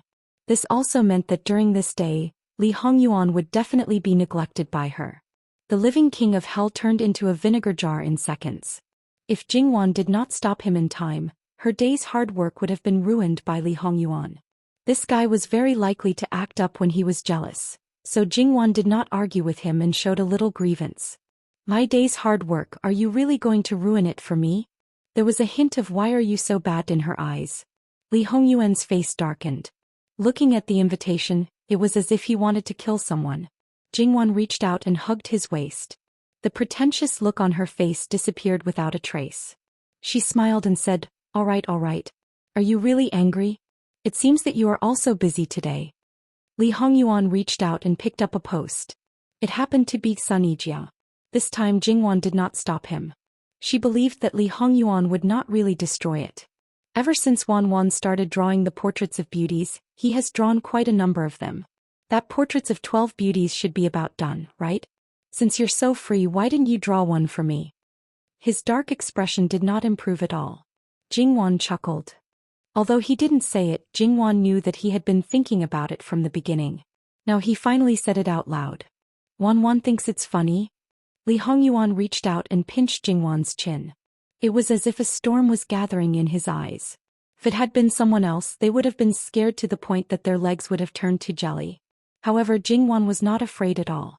She tilted her head with a smile, broke free of Li Hongyuan's shackles and rubbed against his body. No matter how beautiful those beauties are, they are just mediocre in my eyes. How can they compare to my husband, who is peerless and handsome? This is the best. Of course, it has to be the most meticulous and perfect. It had to be said that Li Hongyuan felt a lot better in his heart. However, he asked, are you comparing me to those women? How can that be? Even if the whole world is added up, they can't compare to you. However, Yuan must be very beautiful in women's clothing. He will definitely be the most beautiful. Jingwan smiled a little slyly. Li Hongyuan pinched her face and said, you said so much. This is your purpose, isn't it? Speaking of which, at Great Elder Princess's birthday last year, You obviously got to wear women's clothing. However, you openly cheated because of your unruly character. In the end, you even played a game of thrill. Li Hongyuan sneered without hesitation. It's you who don't dare to let me wear women's clothing, right? However, Wanwan, if you really want to see it, I can satisfy you. Naturally, there are some things that only Wanwan can see. Hearing this, Jingwan's eyes lit up slightly. At that time, Jingwan had already dreamed of this man's beauty. However, at that time she only dared to think about it. Now it was different.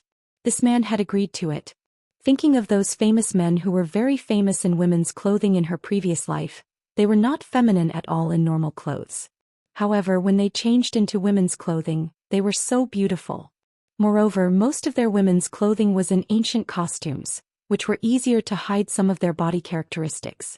Needless to say, this man in front of her would definitely be more fascinating. The way Jingwan looked at Li Hongyuan now was a little bit like the way He Zhihai looked at her. Li Hongyuan slightly narrowed his eyes and said, Wanwan seems to be in a good mood. No, it's difficult. Jingwan immediately retorted. It doesn't matter. I allow it. Li Hongyuan felt it was funny. This is what you said. You can't go back on your words. Jingwan turned around and called Qing Zhu and the maids over. Make 2 women's clothing for Prince. They must be gorgeous, elegant and beautiful. The servant girls looked at each other. Was it really okay to make women's clothing for Prince? Although Li Hongyuan's clothes were mostly made by the embroiderers in the Wang Fu, they were mainly responsible for Jingwan's clothes. However, it wasn't that they hadn't made women's clothing for Li Hongyuan before. They were good at making women's clothing. Even complicated palace clothing wasn't a problem. Now they were going to use Prince's measurements to make women's clothing? They secretly glanced at Li Hongyuan's expression. There was no helplessness, no unhappiness. There was only pampering and indulgence. Looking at their Wang Fei, he exuded an aura of as long as you're happy. They silently lowered their heads. Alright, they should have seen it clearly. This kind of small matter, Prince would definitely not do anything. And Wang Fei wouldn't do anything that was truly excessive. Therefore, no matter what it was, there was no need to make a fuss. Since it was ordered, they just had to do it. Yes, Wang Fei. The servant girls responded in unison. Wang Fei, is it urgent? Do you need to rush it? Then Qing Zhu asked again. There's no need to rush it. Just do it at your normal speed. Although she was looking forward to it, she didn't want to squeeze them dry. If she really wanted to rush it, they would definitely be able to finish it in less than 2 days. They wouldn't cut corners at all. But when the time came, they would all have dark circles under their eyes. Then Jingwan turned back and handed the points to them. Send it out tomorrow morning.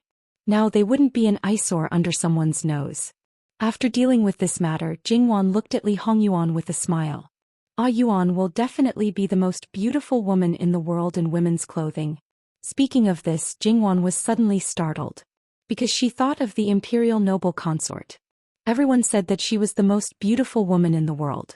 Similarly, more than one person said that Li Hongyuan looked like his mother. There was even a time when they looked at his face and became absent-minded. Ah Yuan, what do you think if I draw your women's clothing and give it to imperial father as a birthday gift?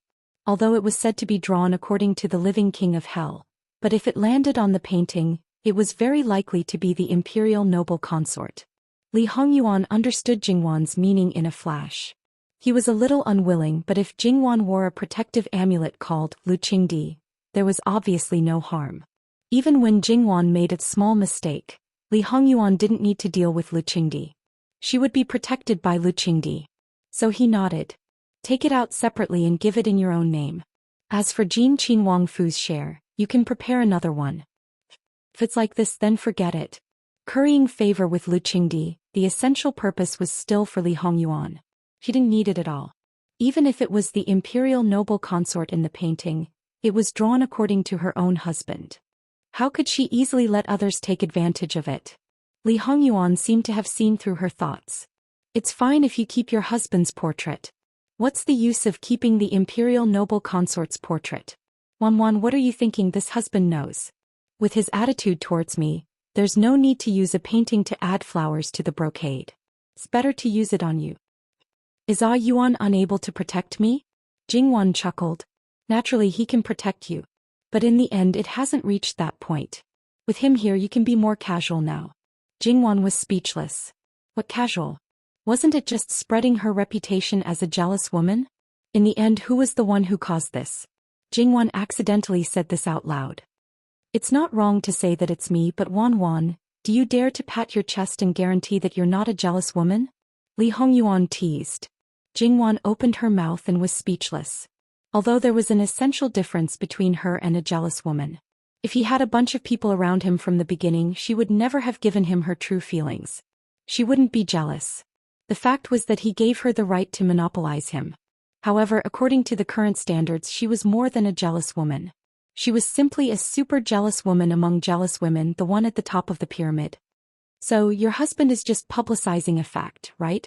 Li Hongyuan was quite righteous. Jingwan snorted. She was the one who had benefited greatly. It was just a bad reputation. What was the big deal? Li Hongyuan took her into his arms. Wan didn't care, but he cared. So what if she was jealous? Now she just couldn't get rid of it. Wan would be the best wife and the best mother. The so-called virtue never depended on how many women she arranged for her husband. There was still time now. Jingwan left Li Hongyuan's arms uncomprehendingly and continued to draw. It wasn't the painting of the 12 beauties, but a portrait of Li Hongyuan. However, she had secretly drawn it behind Li Hongyuan's back. Because he hadn't been by her side for a long time, the painting wasn't completed yet. Jingwan only opened a part of it at this time, only revealing her feet and the hem of her clothes. At a glance, it was obvious that it was a man. It couldn't be anyone else. Li Hongyuan was no longer jealous and reached out to open it. Jingwan hurriedly reached out to stop him. You're not allowed to look now. Li Hongyuan raised his eyebrows. Even the maids have seen it. I'm not allowed to look? Who told you that the maids have seen it? Except for me, no one has seen it yet. Li Hongyuan was a little surprised. After all, in the past when Wan painted, there was basically a maid beside her to serve her with the brush and ink. Since that was the case, he naturally wouldn't insist on looking. I'm looking forward to it. I'll show it to you as soon as I'm done. Seeing that she might want to continue, Li Hongyuan decided to leave so that she wouldn't be careless with her painting and be suspicious of him peeking. There was no one else around. Jingwan unfolded the painting paper and quietly stared at the man standing with his hands behind his back. To be honest, she had used an unprecedented amount of energy to draw this painting.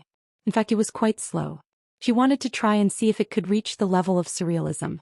It was as realistic as a photograph. She had never tried it before. Although fine brushwork was more realistic, it was still different from surrealism. In her previous life, surrealism was usually reflected in oil paintings. However, there were also people who tended to surrealism in fine brushwork, and it was quite popular. Jingwan wasn't sure if she could complete it, but she would do her best. Even if she couldn't reach her goal, she would still complete a perfect painting. With all her attention on the painting, time passed very quickly. Very soon an hour had passed. The sky was about to turn dark. Li Hongyuan crossed his arms and leaned against the door. He quietly watched Jingwan paint. The painting itself was as beautiful as a painting. Jingwan inadvertently raised her head and saw Li Hongyuan. She was startled at first, but then she smiled. Li Hongyuan also revealed a gentle and affectionate smile. It's getting late. You've painted quite a lot today. Don't tire yourself. You can slowly paint in the future. Jingwan nodded. She waited for a while. When the painting was dry, she put it away. As for the other things, there would be someone else to take care of it. The next day, after breakfast, Jingwan's invitation was sent out. She didn't set the time for the afternoon, but the next day. Other than a few close friends that Jingwan had made when she first came to the capital, her 2 cousins and her sister-in-law, little Wang Shi, there were also 2 people that she had made friends with at the summer residence last year. Needless to say, Sun Yijia, Yuan Qiao and Zhou Shuang. The small banquet was mainly for them. Her 2 cousins and little Wang Shi were mainly there to support them. As for the other 2, they were essentially just there to accompany her. Although they might not be that attentive, Jingwan didn't have any bad intentions towards them. Of course, if they minded Jingwan's reputation, they could refuse. In fact, after Jingwan's words at Prince Kong Bao's residence were spread out, the wind had indeed changed a lot. To a certain extent, they were all married women anyway. Being close to Jingwan outweighed the disadvantages. It had to be said that other than Sun Yijia, everyone else, including Yuan Qiao and their in-laws, were very surprised when they found out about the invitation. After the surprise, although other emotions were mixed up, joy still prevailed. They were also very happy. Of course, there were also a few who felt annoyed and thought that their mother-in-law wanted them to take care of their sister-in-law. In the end, their attitudes were rather firm when they refused. They didn't want to offend her and instead annoy her. In the end, although their mother-in-law wasn't happy, she didn't force it. No matter what it was, Jingwan would do her best to do it well. Although she couldn't be considered a perfectionist, she was still attentive. Because Zhou Yingshuang was pregnant, she specially instructed the kitchen to take care of her diet. From this point of view, Jingwan actually hadn't changed. She was considerate and tried her best to be considerate of others. Jin Gan persuaded Li Hongyuan in every way possible and offered compensation in all sorts of ways before he finally agreed to give her almost the entire day. Half a day later, they arrived one after another. Jingwan personally received the guests. Her clothes were also relatively simple and casual, which greatly reduced some of the things that came with her identity. Originally, not long after Jingwan got married, she went to Jiangnan with Li Hongyuan. After being away for half a year, among them, there was someone who hadn't come into contact with her identity as the Princess Consort. At first they were a little nervous, but now it had more or less disappeared. Therefore, if Jingwan wanted to deliberately do something, it really wasn't difficult. The most impolite ones were still Sun Yijia and Yuan Qiao. They linked arms with Jingwan and chatted casually and naturally. On the other hand, Zhou Yingshuang, who was 6 months pregnant, was a little cautious. Jingwan looked at her stomach and felt rather emotional. The last time we met, it felt like I was sending you off at your wedding. Now your stomach is so big. Nonsense. When you got married, I was clearly also present. Zhou Yingshuang smiled gently. At that time it wasn't in my stomach yet. She reached out and touched it. That little thing just happened to move. Zhou Yingshuang softly exclaimed, "It seems that this child likes you, Jingwan." Sometimes, the child's father would wait for a long time and still not see any movement. The first time our family's Xian Jieger moved in her stomach, it was also because of Wan Mimi. Sun Yijia said, "This shows that my child's fate is good." The others looked at them chatting and laughing. Even if they were blood sisters, they couldn't be like them and directly call each other by their nickname because they got along so well. Because the Wangfu was big enough and the troops still rehearsed every day, those performers didn't dare to neglect. After all, when they chose to stay in the Wangfu, it was because they felt that the Wangfu was a good place to stay. Naturally, they had to be ready to perform for their masters at any time. Only when they were useful could they continue to stay in the Fu. Because of this, not to mention spending a day in Jin Wangfu, even if it was longer, it wouldn't be a problem. For Jingwan, although she always got along with Li Hongyuan and saw each other every day, she wouldn't get tired or annoyed. But now, it could be considered another kind of relaxation. Not to mention the common people, there weren't many people in other high families who could be so idle. After all, too many people didn't know the truth of the matter. They only felt their men's unusually tense emotions. Even if they didn't understand the specific matter, their emotions would be greatly affected. Naturally, they wouldn't be able to relax. In addition to preparing for Lu Qingdi's birthday, the court was discussing how to deal with the envoys from other countries. Naturally, it was Wan Ruizhong's proposal to increase the military supplies to the northeast border city. The Northeast Army's position in Lu Qingdi's heart was relatively high. In fact, there was another reason, and that was, their provisions were lower than other places. Hejia's army of 100,000 people was 100,000 people. There was absolutely no situation of eating empty pay. In addition, the provisions were generally lower than other places by about 10%. However, the Northeast Army was actually doing quite well. Because Hejia had a high reputation in the Northeast, the common people were willing to provide, and the Northeast Army was also self-sufficient. This kind of worry-free and reliable soldier, no matter who it was, would be very fond of. And this time Wan Ruizhong and the others also brought up this point to play the emotional card. The meaning was very clear. "Not expressing anything at this kind of special time, Your Majesty, are you not embarrassed? Aren't you afraid that the soldiers will be bitterly disappointed?" And the Ministry of Revenue naturally began to cry about being poor out of habit. How much money they used, where and how much they had to spend, what they had to do in the coming year. In short, it could be summed up in one word: no money. At this time, other people were too lazy to argue with the Ministry of Revenue. "Do you want to call Jin Qinhuang over?" Let's not talk about the previous ones, just ask how much he brought back from Jiangnan. Thus, the Ministry of Revenue's people immediately became mute. Let's not talk about what was brought back from the treasury of the 4 counties in Jiangnan. Even if it was said that Jin Qinhuang Fei had embezzled it when it entered the treasury, it was they who counted it one by one. Moreover, the taxes after autumn this year had basically all entered the national treasury. Right now, whether the national treasury had money or not, they were very clear. In reality, even if the national treasury didn't have any income in the next 2 or 3 years, there was basically no problem in the national treasury. The Ministry of Revenue's people rubbed their noses. That this reason was indeed untenable. However, once they entered the Ministry of Revenue, they had to develop into a miser. In any case, this reason was gone, so they continued to find other reasons. In short, it was just bickering and bickering.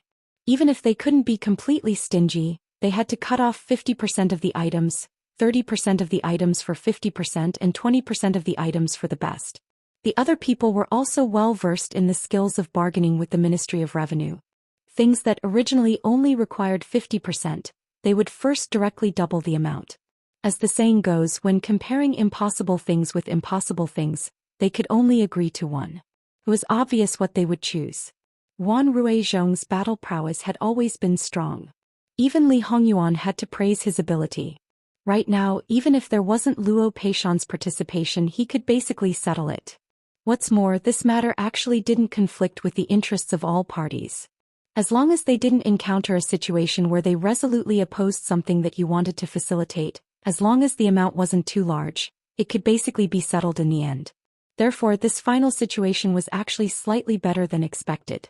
The imperial edict was issued at the first moment. Because this year's situation was actually quite good, after the autumn harvest, a lot of grain was harvested and the granaries were abundant. The grain transported to the northeastern border city was more than enough from the granaries in the northeast that were relatively close to the south, and there was an additional 3 months' worth of grain for 100,000 people. Regarding this matter, the movement would be faster. There were 20,000 sets of armor and 10,000 sets of various commonly used weapons. After all, they had already been rewarded with 10,000 continuous crossbows. These things were also ready-made, so they were directly transported. In addition, there were cotton-padded clothes, medicinal herbs and other things which should take a little longer. However, it was estimated that not long after He Jinwei's arrival, the grain would arrive. After that, it would be the armor and weapons and then medicinal herbs and other things. However, it was easy to say that it was hard to say whether these things could all be in place before the start of the war. However, as long as these things were in place, even if they weren't in He Jinwei's hands, the things that Li Hongyuan had people prepare would be in place first. As for how to deceive the world, it was a matter for some people. About 7 or 8 days later, Li Hongyuan's women's clothing was ready. During this period, He Jinwei came to visit twice. Jingwan held the clothes for Li Hongyuan. As long as she didn't shake it out, people would think that it was Jingwan's clothes. Jingwan drove away all the servants, indicating that they were not allowed to come close without permission. The others were still confused, but the servant girls covered their mouths and laughed. They felt a little regretful in their hearts, but they didn't want to think about the prince's women's clothing. It was disrespectful to have such thoughts, so they all left and did what they were supposed to do. Jingwan changed the clothes first. Li Hongyuan didn't hesitate and directly took off his clothes. Not only did he take off his outer clothes, but he also wanted to continue taking off his inner clothes.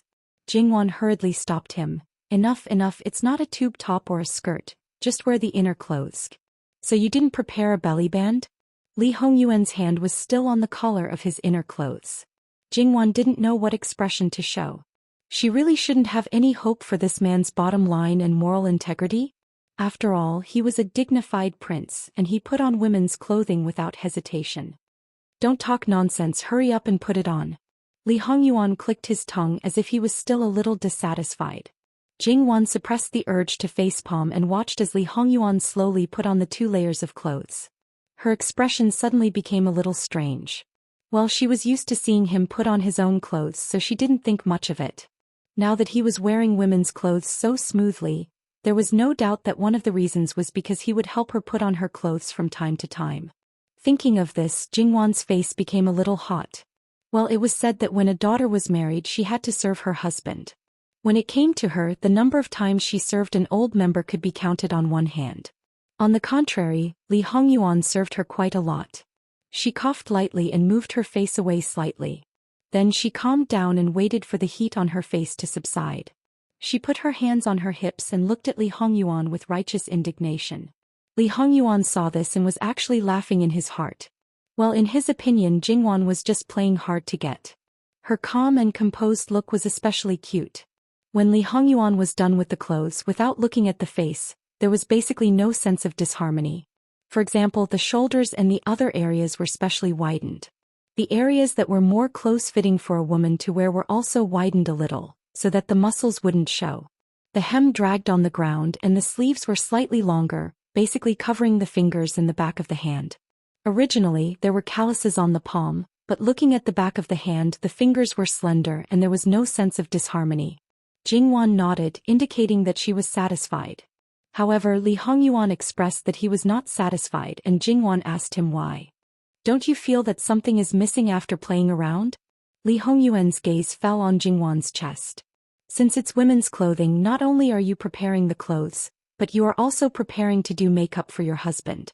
Since the big parts are done carefully, shouldn't the details not be sloppy? He said matter-of-factly.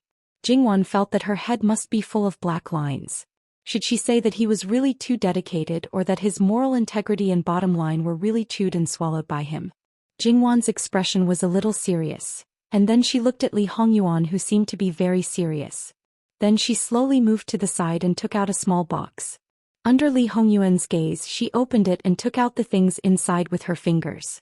Ahem, since Ai Yuan has asked sincerely as your wife, I will naturally satisfy you. Take off the clothes.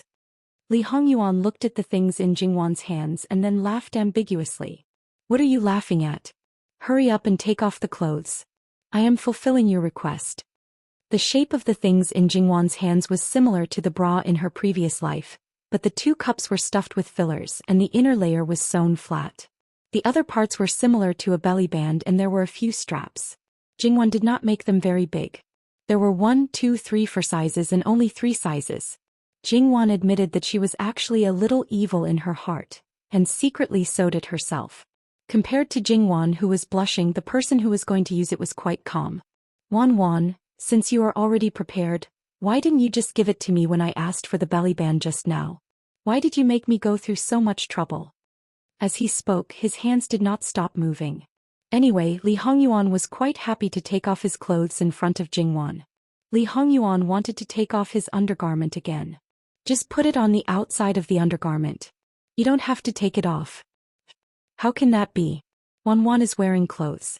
Don't tell me you want to wear the belly band on the outside of the undergarment? Jingwan felt that her little bit of evil was nothing at all. The living king of hell was inferior to the living king of hell. He was the real devil. After that, Jingwan gave up and let him be. She was too lazy to look at him. It was obvious that his 8-pack abs and 2-pack chest muscles were strong and strong. With that thing tied up, it would be quite an eyesore. When Jingwan was being evil, she did not think of such a scene. Wan, don't you want to come over and help? I probably can't do it well by myself. Jingwan did not know how many times she was speechless. Forget it. If he did not care about this broken pot to the end, why should she care? She went forward quickly. After she was done, she asked him to quickly put on his clothes. She did not want to look at such an eyesore anymore. Li Hongyuan did not dawdle. He put on his undergarment again. This time his chest was full and his waist was slimmer. Sure enough, this is more pleasing to the eye. It's just that I'm not used to that thing on my body. Of course he was not used to it. In her previous life, every girl would be used to wearing a bra at the beginning. It would take some time for her to get used to it. Jingwan looked at it several times. It was really perfect.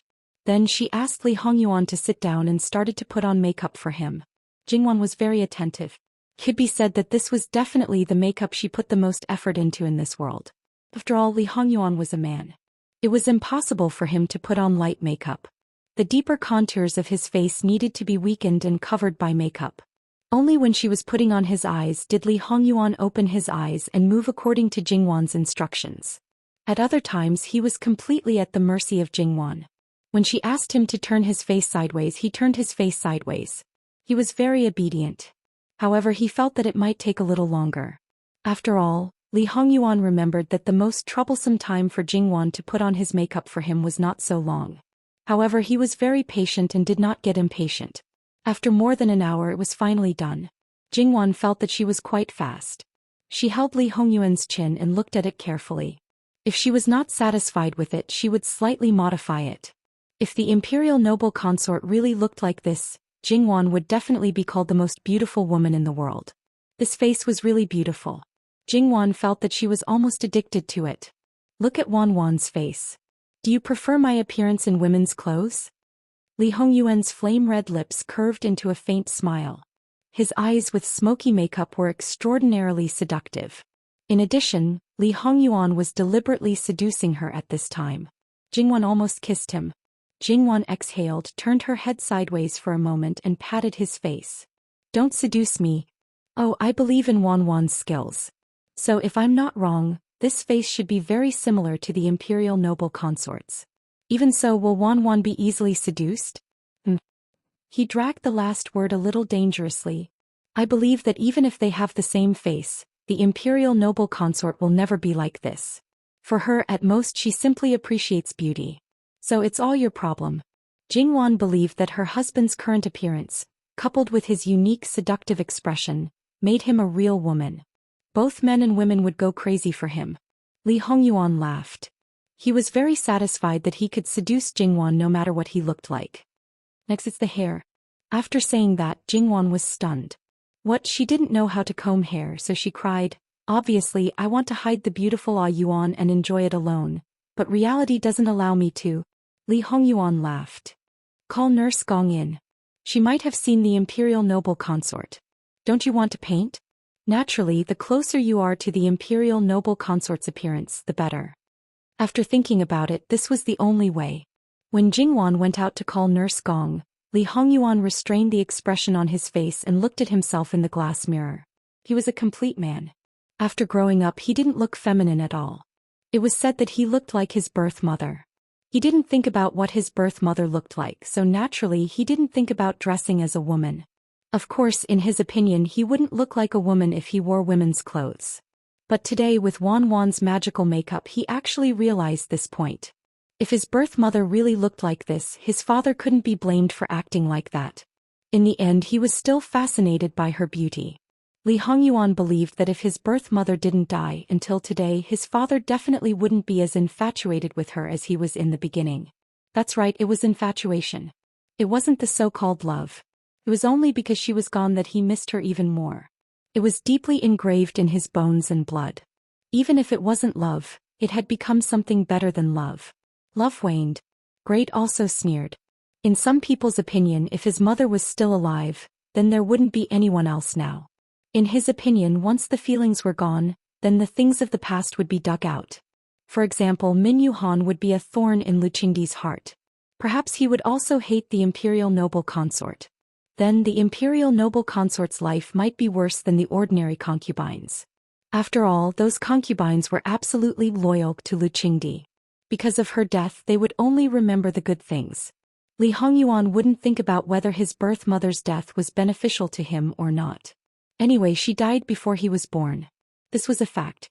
Even if she didn't die, he would definitely be in a different state. He probably wouldn't have the chance to make such assumptions. Imperial noble consort. Mama Gong's shocked voice interrupted Li Hongyuan's thoughts. Li Hongyuan glanced over and Mama Gong immediately came back to her senses. Even if they had the same face, the temperament and charm were completely different. Very similar? Li Hongyuan asked indifferently. Yes, very similar. It's just that the imperial noble consort has never put on such heavy makeup. Wanwan wants to paint for imperial father's birthday. Help me get a suitable hairstyle. Chapter 390. Jingwan naturally sensed the subtle change in the atmosphere. Perhaps Granny Gong was just shocked.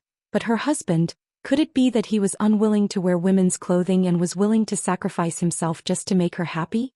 He was so calm and even shameless before, but was it also to hide his emotions perfectly? If that was the case, there was no need at all. Even if he rejected her, she would not be angry.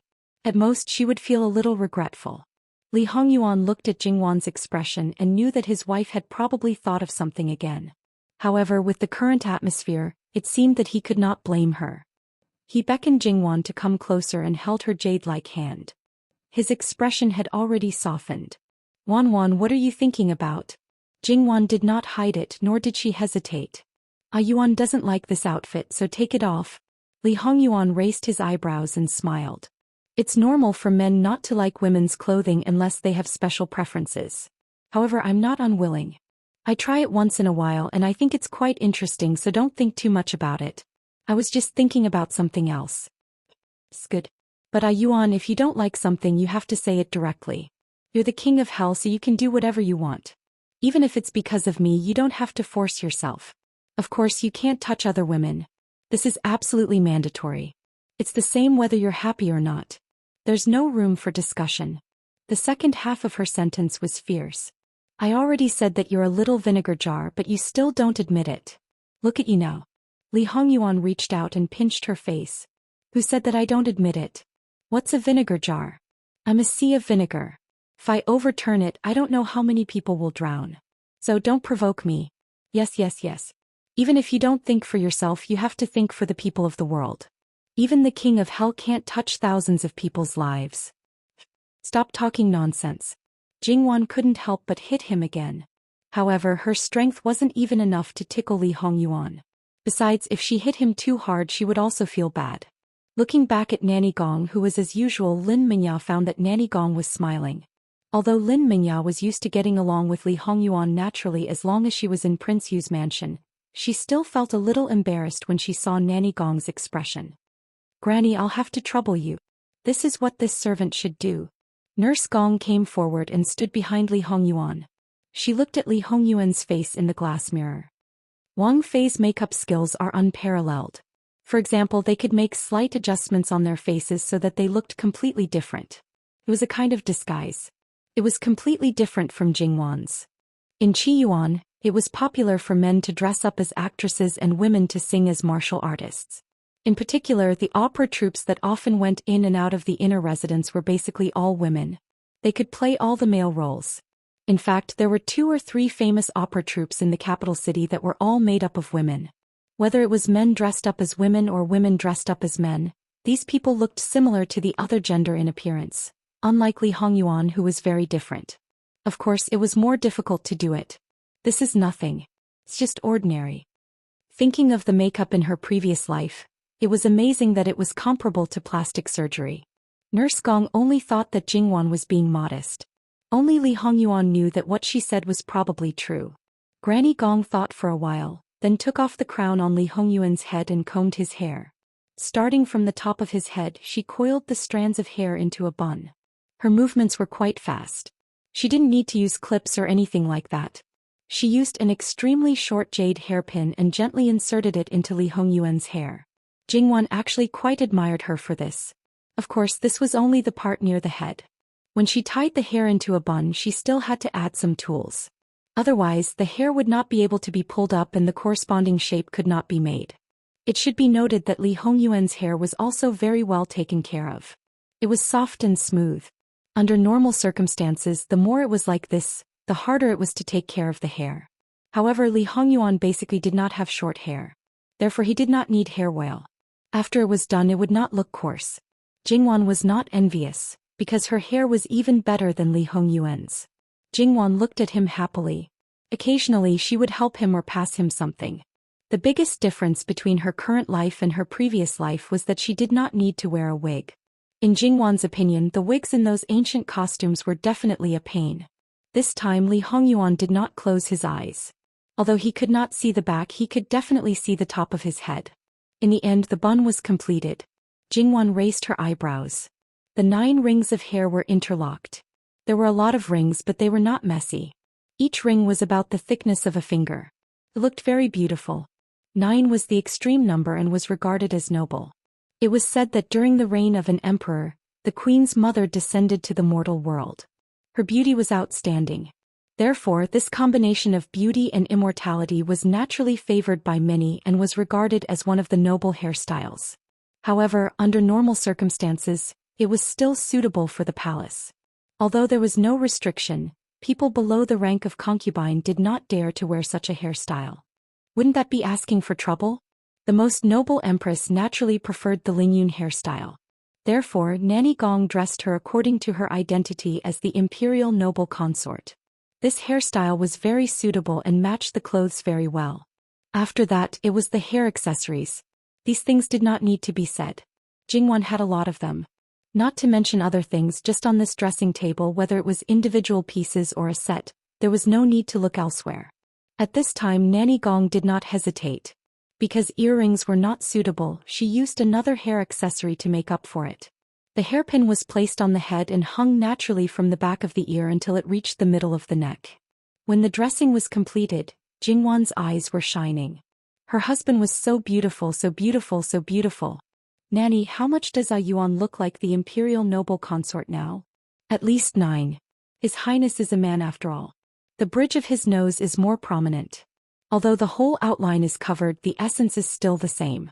If it is further away, it should be more similar. When Princess Consort is painting, if you want to be more partial to the imperial noble consort, you can weaken it appropriately. Jingwan nodded to show that she understood. Then she let Li Hongyuan turn sideways and take a few steps back. My husband is so beautiful. The more I look at him, the more beautiful he is. How can there be such a beautiful person in the world? Jingwan's face was intoxicated. She deliberately showed a love-struck expression.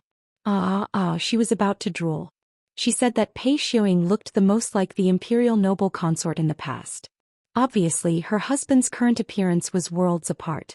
Jingwan even felt that after seeing such a stunning beauty, she would not have any reaction when she saw another beauty in the future. Wan really likes the imperial noble consort more, right? Li Hongyuan said with a gentle smile. Perhaps because the makeup was completed, he was more charming than before. Initially, Granny Gong still missed Li Hongyuan's face a little. However, when she saw Li Hongyuan's expression, that little bit of nostalgia immediately disappeared. When Li Hongyuan's face was expressionless, it was more than 90% similar. But now, to hell with the similarity. The imperial noble consort was a woman who was as gentle as water. Even if she was extremely beautiful, she was not ostentatious and would not have a seductive appearance. But now the prince was displaying these qualities to the extreme. For most men, such a woman was very attractive and many women might be envious. However, Nanny Gong had no feelings at all, especially when this man had a bad record. It should be known that because he was good to Jingwan, Nanny Gong had a better impression of him. But Jingwan was different. She had never seen the imperial noble consort. She only knew that this was her husband. No matter what, he was the most handsome in men's clothes and the most beautiful in women's clothes. However, when she heard Li Hongyuan's words, she immediately restrained her expression and became normal. Well, when my husband is dressed normally, he can't help it if he is too obsessed with it. But it is different when you are dressed as a woman. You will only look at it and won't think too much. Really? Li Hongyuan said. He slowly stood up, raised his arms slightly and straightened his clothes. Needless to say, her aura immediately came out. She was noble, elegant, and magnificent. Empress Sun, noble consort Su, and so on were all inferior to her. Well, he was a little too tall. Although she was not sure, Jingwan was 100% sure that his net height was more than 180 meters. And the 9 bun of immortals was a high bun. Combined, it was definitely more than 190 meters. Even if he stood next to Lu Qingdi, he would not only be crushed by his height but also his momentum. It was unlikely that any emperor would be able to control such a person. Yep, if she was really a woman, she could try to walk the path of an empress. If she had the same level of intelligence and skills, she might even become the first female emperor in history. Jingwan was thinking about it, but Li Hongyuan had already walked in front of her. Even now, Wan, you don't have to endure it. After all, you are essentially the same. Jingwan glared at him fiercely. Did he have to be so outspoken? Jingwan secretly glanced at Nanny Gong. Nanny Gong just pretended that she didn't understand. I'll leave first. Then the 2 masters could do whatever they wanted. After Nanny Gong went out, Li Hongyuan was really unscrupulous. He directly hugged Jingwan and kissed her with the current makeup. The scene was absolutely hot and passionate. If it was seen by people who didn't know, the scene would be absolutely beautiful and make people blush and their hearts beat faster. The makeup will be ruined. Let go of me." Li Hongyuan finally let her go. He pinched her chin and said with a smile, "Let Wanwan try it. Let's see if she will be impulsive." Jingwan was speechless. Just as he said, they were essentially the same. How could she be indifferent to it? "Okay, sit back. It's time to start painting. Otherwise, how long are you going to wear this?" If it was a meticulous brush painting, it would be impossible to finish it in a short time. But if it was a freehand brushwork, it would be much faster. This situation might not happen again. So how could Jingwan let go of such an opportunity?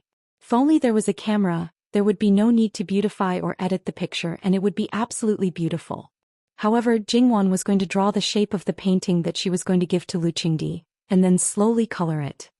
Jingwan roughly figured out the imperial noble consort's temperament based on what she knew. Now she needed a suitable expression. Jingwan didn't hesitate to let Li Hongyuan do all kinds of poses and expressions, but he didn't seem to be satisfied. Was it because he didn't have the talent of a photographer, or was the person in front of him too special?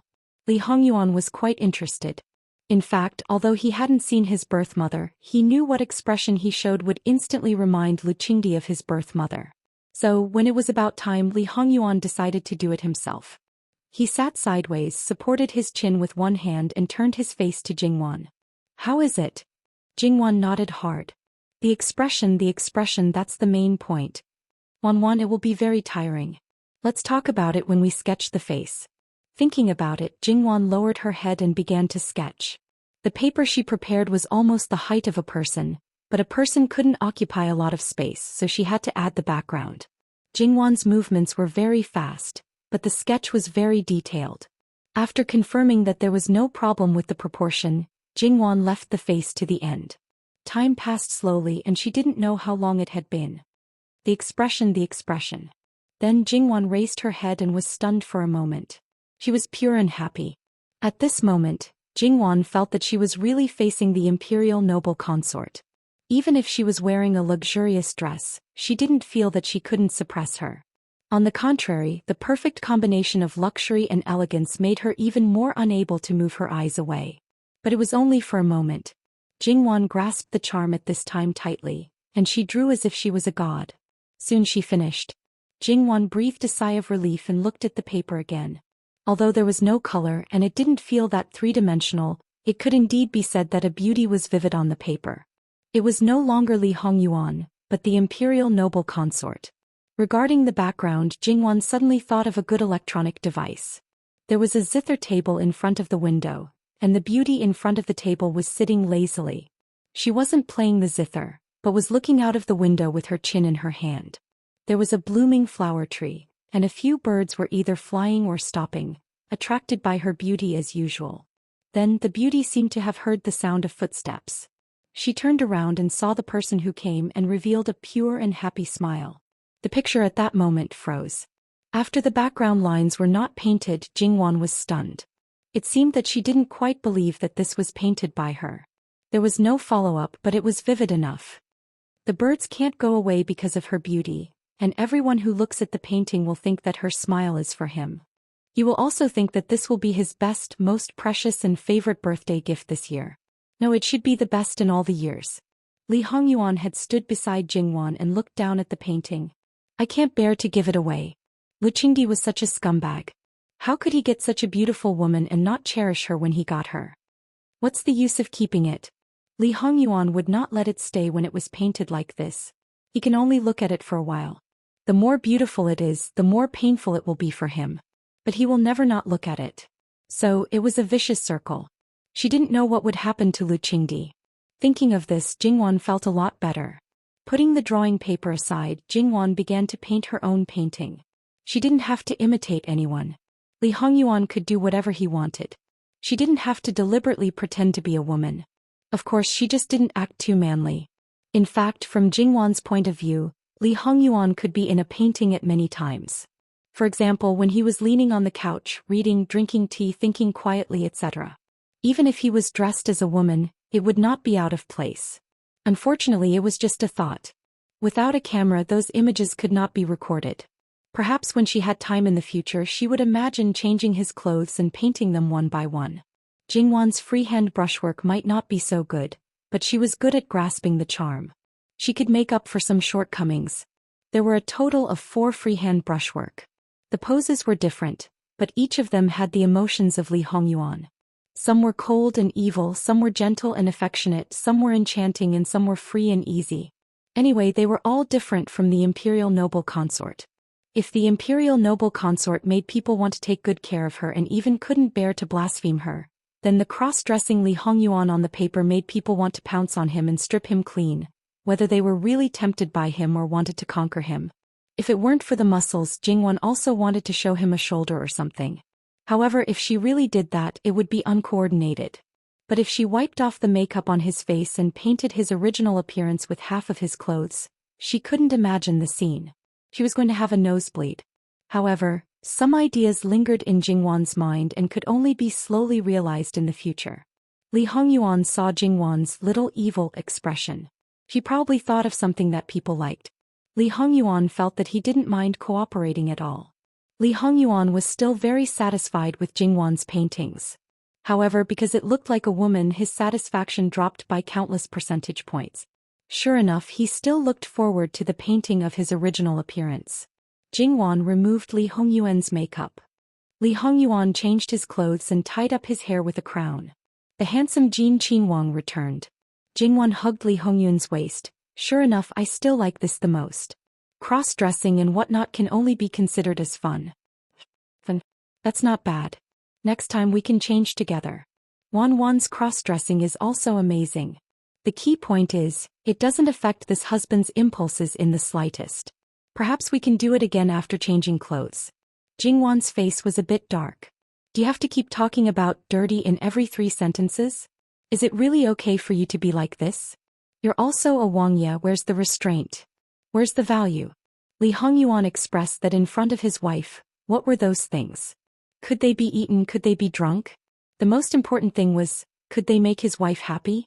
Therefore, Li Hongyuan was really a dragon. A dragon's nature was lascivious. It was the first time that Jingwan painted in the room. Therefore, the bedroom was actually quite messy and needed to be cleaned up. Jingwan carefully put away the painting, no matter whether it was completed or not. However, these things couldn't be seen by outsiders, let alone spread outside. Therefore, it was best to frame it herself. For Jingwan, framing wasn't a big problem. Jingwan had learned it before. At least it wasn't that good. Ordinary paintings were fine, but the ones that she valued were far from enough. Therefore, should she find time to go back to the Luo family and let her grandfather strengthen his training, or directly find a good female master from outside to teach her? Thinking about it, her grandfather seemed to be very busy recently, so it was better not to disturb him. Jingwan raised this question to Li Hongyuan. Li Hongyuan glanced at Jingwan. There's a ready-made one, but you don't use it. You have to go outside to find one. It's not that I'm bragging, but compared to the framing masters, I'm not much inferior. Jingwan was really surprised at this time. To be honest, someone really didn't have the temperament to learn this. Should it be said that a person couldn't be judged by their appearance and the sea couldn't be measured with a pint pot? However, Jingwan didn't doubt it. Since this man dared to say it, he must be able to do it. In fact, Li Hongyuan was not only good at framing but also very good at painting. Of course, his paintings were only of one person, and that was Jingwan. That was the only beauty that Li Hongyuan treasured in his heart in her previous life. He didn't paint very diligently. Perhaps one painting a year. Perhaps one painting every 3 to 5 years. He painted and framed by himself, all by himself. When he was dying, those paintings were the only things that he designated to be buried with him. It was just that he didn't want to start all over again. After being reborn, Li Hongyuan didn't touch the paintbrush again because Wan was still alive. He didn't need to use paintings to remember her. Moreover, at the beginning of his rebirth, Wan was only 2 years old. The Jingwan he knew in his previous life was the her after the hardships, so it was definitely different from this life. In this life, before he connected with her heart, he unintentionally called out Wan twice, and she misunderstood that he was thinking of someone else. If he really kept the memories of her voice and smile from his previous life, how bad would it be? What existed in front of him, there was no need to reminisce about the past. Of course, those 2 unforgettable images were bound to be difficult to erase. So until now, no one knew that Li Hongyuan was good at painting. It was also because Li Hongyuan never thought of taking out the things that Jingwan took out in her previous life in advance. Otherwise there would be some things that Jingwan couldn't play with. Jingwan didn't use painting to make Luo Jingbo famous. However, in his previous life, Li Hongyuan really thought that the painting was created by Luo Jingbo. It turned out that it wasn't, and it belonged to his little sweetheart. As for whether it was created by Jingwan or not, Li Hongyuan didn't care. Even if it was brought by Jingwan and didn't exist in this world, it still belonged to his family Wanwan. Now it was hanging in Luo Jingbo. One day in the future, Li Hongyuan was bound to return it to its rightful owner. However, Jingwan didn't ask how many things this man didn't know. Their days were still very long and they could leave it to be slowly excavated in the future. That would also be a great pleasure. After all, perhaps every time they excavated something it would be a huge surprise. They were an old couple and they had to occasionally relax. Then Yuan, you teach me. Why don't you just let me frame it? It's not that I can't, but other things are fine, but the one I painted for you can't. I want to do it myself. Before that I won't let anyone see it. In that case it's up to you. However, you can take it slow. Don't tire yourself out. How can I? Look at me, I'm very idle all day. If I don't find something to do I'll really grow hair. What is this saying? Li Hongyuan asked. This is not easy to explain. Something like growing hair, a certain someone had probably never seen it before. Perhaps he didn't even know there was such a thing. Then I won't say. Li Hongyuan pulled Jingwan and walked out of the bedroom hand in hand. The entire afternoon had been spent. A bit hungry. Li Hongyuan was a good husband who was 24 filial piety. He passed down the order to prepare the meal in advance. That because the kitchen was not done yet because of Li Hongyuan's words, it became exceptionally busy. However, there were enough chefs in Jin Wangfu, the kitchen was big enough and there were countless people to help. If there was no time to call for other people to cook, the kitchen would definitely have enough food. Usually this was the case in the Wangfu, and Jin Wangfu did not lack money, so it would only be more abundant. As for the chefs, most of them had followed to Jiangnan, so they were more or less familiar with Wang Fei's taste. As for Wang Ye, there was no need to pay special attention to him. Basically, he would eat whatever Wang Fei ate. In the past he would not eat it. As long as Wang Fei said that it was good for the body and put it in his bowl, he would eat it. In the past, Li Hongyuan's table was basically filled with meat, but now it was different. It was basically a combination of meat and vegetables. And Jingwan was not a picky eater. Even if there were some dishes that she preferred, she might order it a little more frequently, but she would definitely not eat it for 2 consecutive days. Even if it was the so-called frequent, it would probably be 2 times out of 10. Therefore, if the kitchen wanted to know her preferences, it would really take a lot of effort. Thus, the people in the kitchen naturally did not get any special favor. Of course, it was not all bad. Although there was less competition, naturally there were less dirty things. Moreover, with the reputation of the living king of hell, they naturally did not dare to not do their best. As the saying goes, if you do a good job you may not be rewarded, but if you do a bad job, you will definitely be punished. In fact, as long as one stayed in Jin Wangfu for a year and a half, they would know that as long as they did their job well and did not make trouble, their days would be very good. It was not like what outsiders said, that Jin Wangfu was a dragon's pool and tiger's whiskers. However, the people in the Wangfu basically would not talk about it. After all, they did not think that they were the best. If there were more people who knew about it and wanted to rush into the Wangfu, then there might not be a place for them to stand. More importantly, when they first came in they were warned to control their mouths. If they said something that they should not say, they would definitely not be able to bear the consequences. They were not sure if it was something that they should not say, so it was best not to say anything. There was strength in numbers. Therefore it did not take long for dinner to be served. If one looked carefully they would still find some differences. Not to mention other things, just the combination was not that meticulous. However, every dish was still perfect without the slightest bit of carelessness. After the 2 people finished eating, they digested the food and then went to the study room. There were some matters that needed to be dealt with. These matters, whether or not Jingwan wanted to know, whether or not she wanted to participate, it was all up to her. Whenever she wanted to go to the study room, no matter what it was, she would not hide it from her. And the recent matters were nothing more than the things prepared by Li Hongyuan, whether they had been handed over to He Jinwei, and the position of the envoys from each country. Of course, there were definitely other matters. Although there might be a big fluctuation in emotions when seeing it for the first time, but if she was used to it, Jingwan would also be calm and even feel that it was a trivial matter. The envoys from the former Wei will reach the capital in 4 or 5 days at most. They are really fast. Regarding Qiyuan, they have always been the most active. At that time, the Wei dynasty was larger than the current Qiyuan and was very prosperous. However, in the later period, it declined very quickly and was overthrown by the officials. However, it was not overthrown. After all, the blood of the royal family still existed. They just gave up the capital and moved to the north, dividing the Wei dynasty. The new dynasty was the Qiyuan that was later changed by the Li family. Although the remaining part of the Wei dynasty only occupied less than 1/5 of the land, it survived tenaciously. Not only that, but it continued to conquer the north. Later on, it was called the former Wei.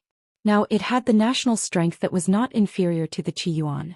Even if the history of the Wei dynasty was not taken into account, the former Wei existed for hundreds of years longer than the Qiyuan. The former Wei had always wanted to take back the territory they had lost. However, the former dynasty was destroyed by the Li family, who was born with a peasant background, and a new dynasty was established. At that time, the former Wei did not gain any advantage. It was not known if it should be said that the ancestor of the Li royal family was too valiant. Although the dynasty had changed twice, the former Wei still regarded the current Qiyuan as a part of them. They had never given up on the idea of taking it back. Therefore, no matter who occupied this territory, they were the enemies of the former Wei. As long as they could cause trouble, they would not hesitate to do so. After understanding this history, Jingwan was actually quite speechless. It had been hundreds of years, and the rulers of this territory had changed again and again. Why were they still thinking about it? They were simply crazy. However, it was not without reason that the former Wei kept thinking about it. After all, compared to the Qiyuan, most of the former Wei's territory was much more barren. Now their territory was smaller than the Qiyuan, but their national strength was comparable. Naturally, they would not give it up so easily. Moreover, after this period of time, the spies left in the Qiyuan must have sent back the news that the letters of credence had arrived together. As long as they could make the Qiyuan bad news, it would be good news for the former Wei. Therefore, they did not care who was behind this, nor did they care if there was a problem in their country that they did not know about. Anyway, they had already come out. It was more important to see the joke of the Qiyuan. It would be even better if they could reap some benefits from it. Therefore, the speed of their arrival was naturally fast. Originally, according to the normal speed, it would have been delayed by at least 10 days. At that time, at least the small countries would have arrived. The big countries, after all, were powerful. They were supposed to be the last to arrive. Now they were going to arrive early. One could imagine how much hatred there was. 2 princes and a princess. There are as many as 3 influential officials accompanying them. They really think highly of the Qiyuan. However, speaking of which, the former Wei and the Qiyuan should be of the same origin. Many of their customs and culture are similar. Even now, there are only a few differences in the language. More than 70% of the words are the same. This is even more so in terms of clothing and other aspects. From what I know, the former Wei places more emphasis on the separation between men and women than the Qiyuan. Why would they let a princess accompany them this time? With a woman around, it's nothing more than a political marriage. The former Wei and the Qiyuan will have a political marriage? Moreover, even if it's a political marriage, they should hand over the letters of credence to each other. After everything is done, the Qiyuan will send someone to fetch the bride. What's going on with the princess? Where's the honor? Where's the face?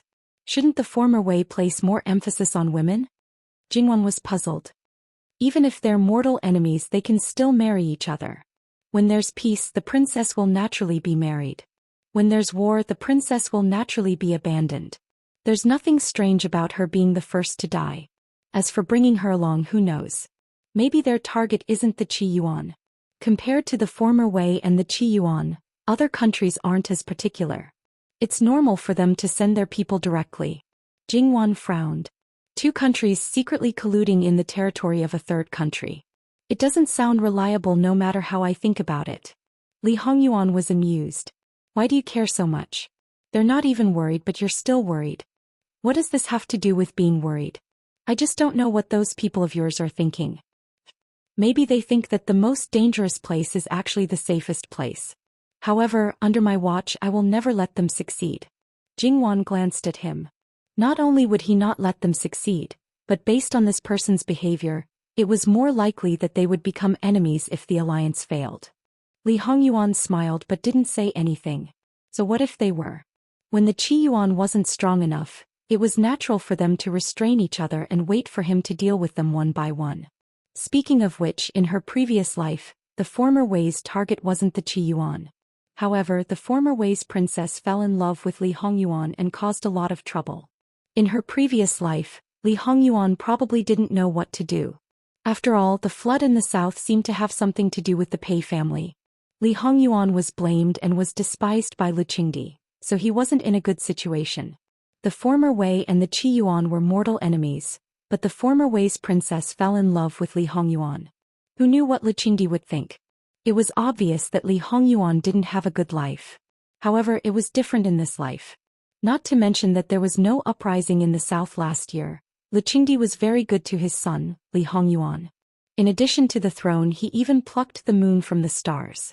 If the same thing happened again, who knew what would happen? In comparison, Li Hongyuan was more concerned about Jingwan's reaction. Just as he was thinking about this, Jingwan suddenly held Li Hongyuan's face. What if the princess falls in love with you? Was this considered telepathy? Look, Wanwan, you forgot. Isn't this your business? That's the princess of a country. Wouldn't it be inappropriate for me to make a move? What's wrong with that? If you make a move, as long as you don't kill anyone, it can be considered a small matter between women. Are you trying to spread my reputation of being jealous to other countries? Depends on how you do it. It might not be related to jealousy. Wanwan, why don't you think about it now? Why should I think about it when there's no sign of it? Besides, this is a matter of national importance. If the decision was made early on, the princess would have been informed in advance to avoid doing something embarrassing. A princess, no matter how noble and favored she is, can't go against her own country. Moreover, how much favor can a princess who is going to be used for a political marriage and brought out in such a way be? Even if she's favored, there must be other reasons for her to be pushed out. In short, she can't surpass her own country. Even if she's going to be married to Qi Yuan, she must be married to a powerful and influential person. So, I'm most likely overthinking this matter. Jingwan pinched Li Hongyuan's face. In the end, it's because your face is too attractive. Tell me, why is a man like you so good-looking? So, all of this is still my fault. Isn't it? Then Wanwan, what do you think we should do? I've never heard of a man who can ruin a country because of his looks. Jingwan snorted. Maybe you'll become the first man in history. If that's the case, what should I do? Wanwan, do you want me to be disfigured? Ba, if you want the person who likes you to be disfigured, then you can't be disfigured. Was it wrong to be good-looking? Definitely not. Li Hongyuan knew that Jingwan didn't like him because of his looks. When they first met in the previous life, he still had this face, but Jingwan didn't have any emotional fluctuations. What could move her was never these things. When she calmly accepted everything you gave her, it meant that she had accepted you as a person from the bottom of her heart. I don't know, other than the people from the Ministry of Rites and the Honglu Temple, which of your brothers will be sent to receive them? Li Hongming. The former Wei has always been the most difficult to deal with. Li Hongming is the most skilled among the brothers. Li Hongyuan said with a bit of laziness. Since it's the most difficult to deal with, why not you? Jingwan ridiculed. If you really want me to go, it doesn't matter. But in the hearts of the ministers, they will definitely think letting Jin Qinhuang go. Is it because the border between Qi Yuan and the former Wei is too peaceful?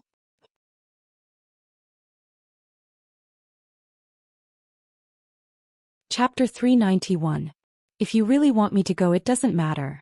However, in the hearts of the ministers, they will definitely think, letting Jin Qinhuang go, is it because the border between Qi Yuan and the former Wei is too peaceful? Therefore, Jin Qinhuang was quite self-aware. If he were to receive those people, it would make people want to start a war with Qi Yuan. Not to take back their own territory, but to attack the capital of Qi Yuan and destroy the sixth prince of Qi Yuan, Jin Qinhuang, Li Hongyuan. Therefore, even though they knew that Jin Qinhuang's battle prowess was very strong and could easily make people stomp their feet and vomit blood, and that he was strong internally, he would definitely be stronger externally, but they didn't dare to let him go.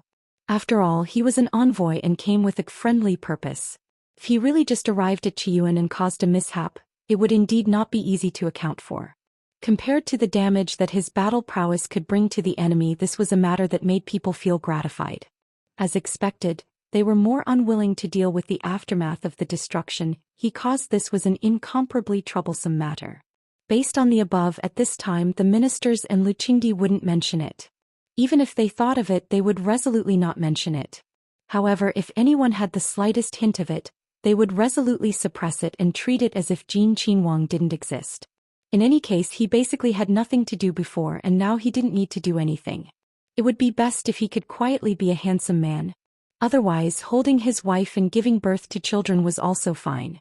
Luqingdi ordered everyone to be forbidden from looking for trouble. It was best not to go to Jin Qinhuang's place. If they provoked Jin Qinhuang, it would lead to Jin Qinhuang's appearance. It was a very normal thing.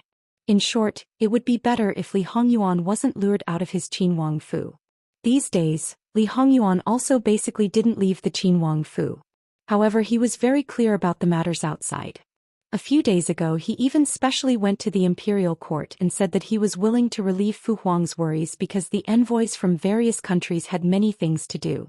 Luqingdi almost roared, "Just stay here obediently. That's the best way to relieve my worries." Sometimes this evil creature liked to go against him. If he told him not to do something, he would do it.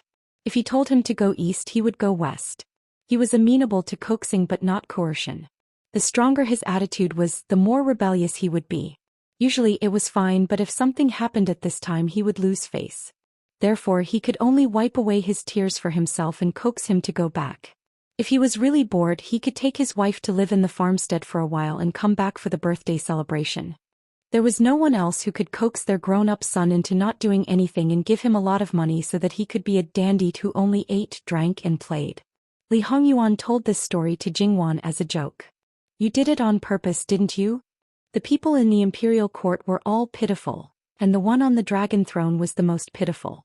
Even if it's the truth, one doesn't have to say it. If I don't do it, what reason do I have to hide in the mansion? I'm a prince after all. Even if I'm an idle prince, I can't ignore it. This is considered a big deal, and it has nothing to do with the power disputes in Qiyuan. If I go to other countries, they won't try to do anything to me. Without power and influence, it's completely meaningless to form an alliance. Therefore, if it's within the scope of my scope of involvement, I won't care about it at all.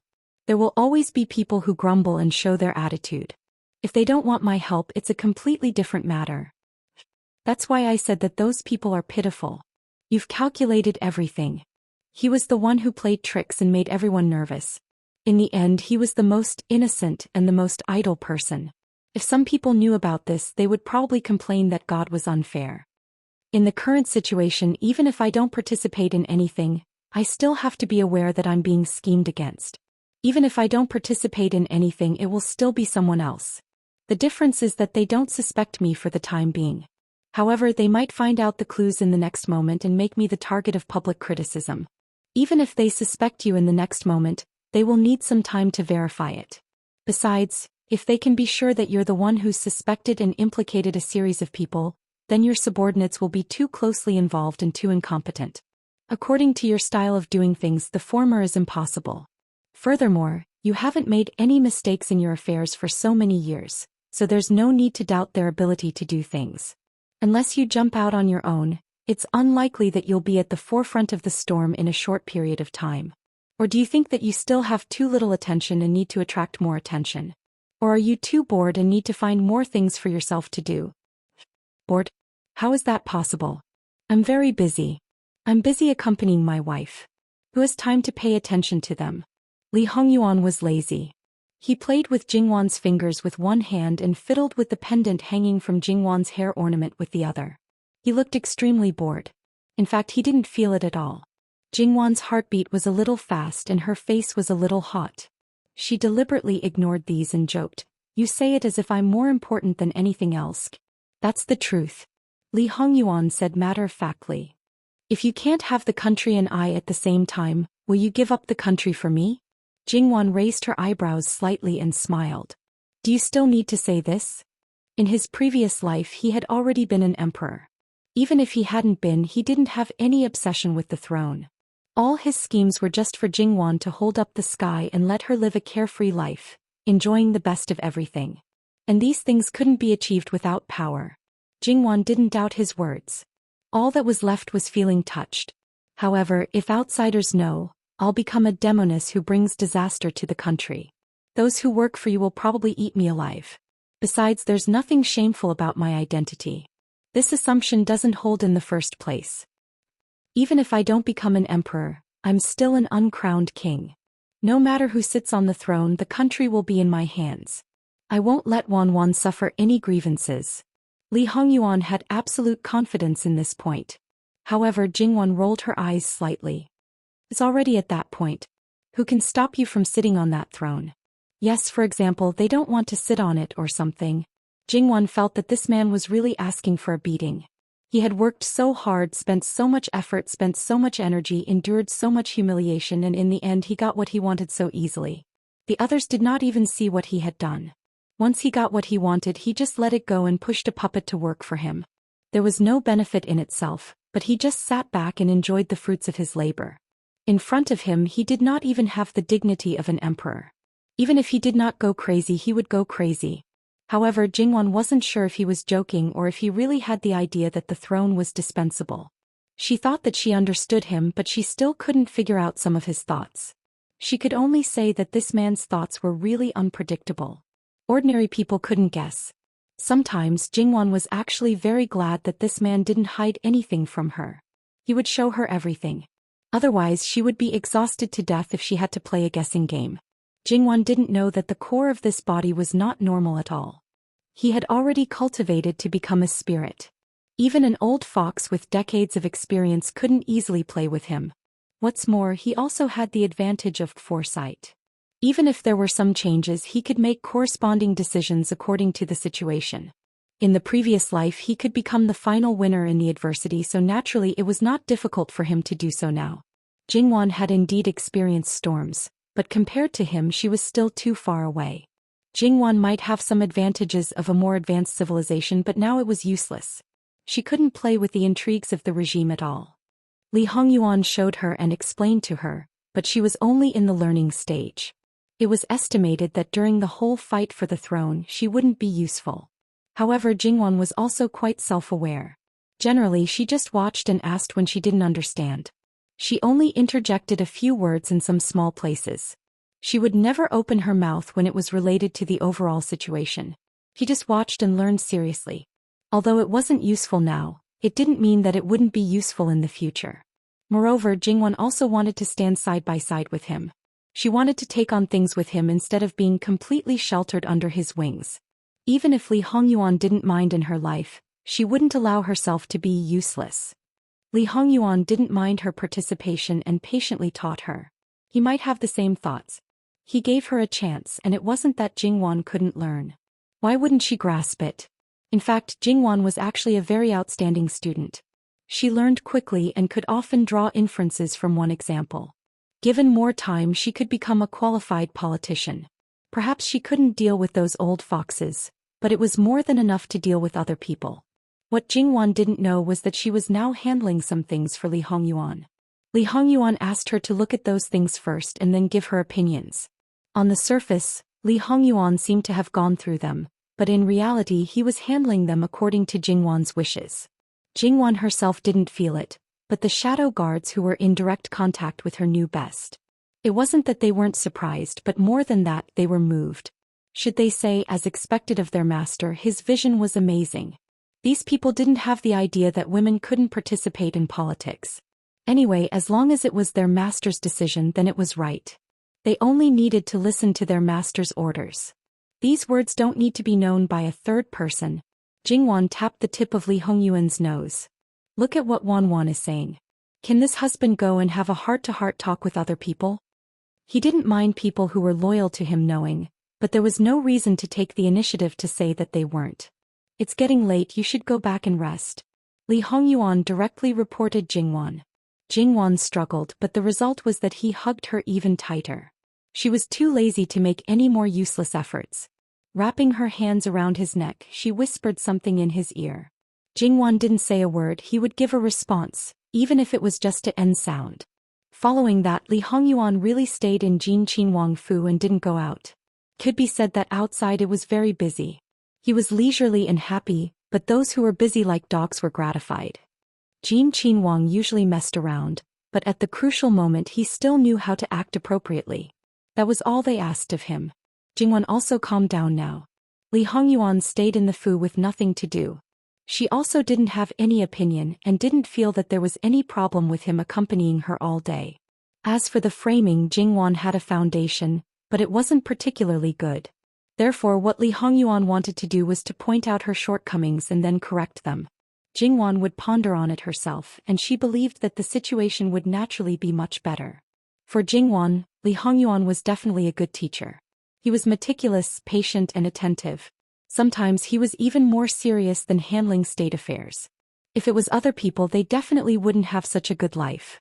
Just like He Jihai, that special teaching method, those who didn't know would think that he was the enemy of the king of hell. Of course, most people didn't even have the qualifications to be abused. After Li Hongyuan saw Jingwon's framing from beginning to end once, he saw where the problem was. Then step by step, little by little, meticulously to every detail.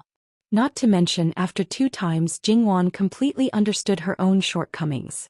This progress could be said to be very fast.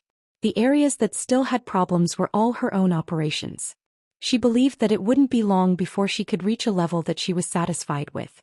That's right, Jingwon only needed to be satisfied with herself. She didn't need to care about the views of Sir, and even more didn't need to care about other people's views. If she was satisfied, no matter to what extent, it wouldn't be a problem. Jingwon practiced framing. The rest of the time she was painting most of the time. The one that was going to be sent to Lu Qingdi was naturally the first one to bear the brunt. After all, it was very close to the birthday. As for that painting, Jingwon had put in a lot of effort. She didn't put in less effort just because she wanted to give it to a scumbag. She couldn't blaspheme the imperial noble concubine because of that scumbag. She was a beautiful woman.